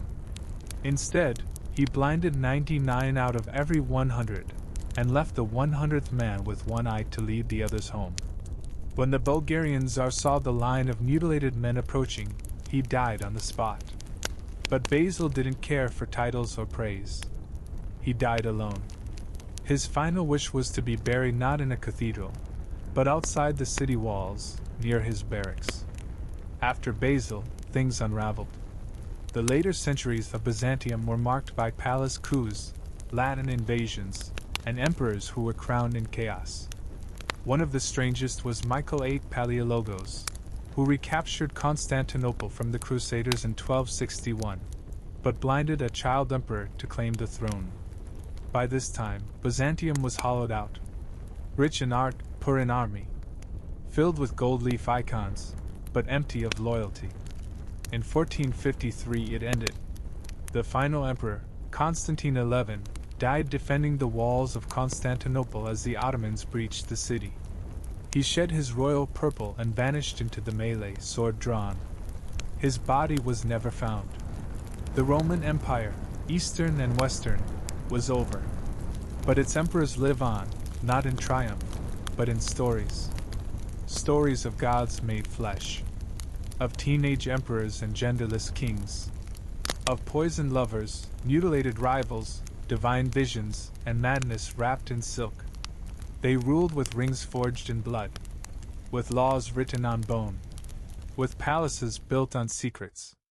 So now you know, the emperors of Rome weren't just conquerors in armor.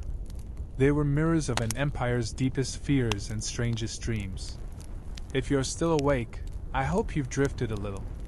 Or at least marveled at the strange, dark brilliance of a world that once ruled from the British Isles to the deserts of Arabia, all held together by emperors both divine and disturbed. Sleep well, dear dreamer. Tomorrow, the world will feel a little less imperial.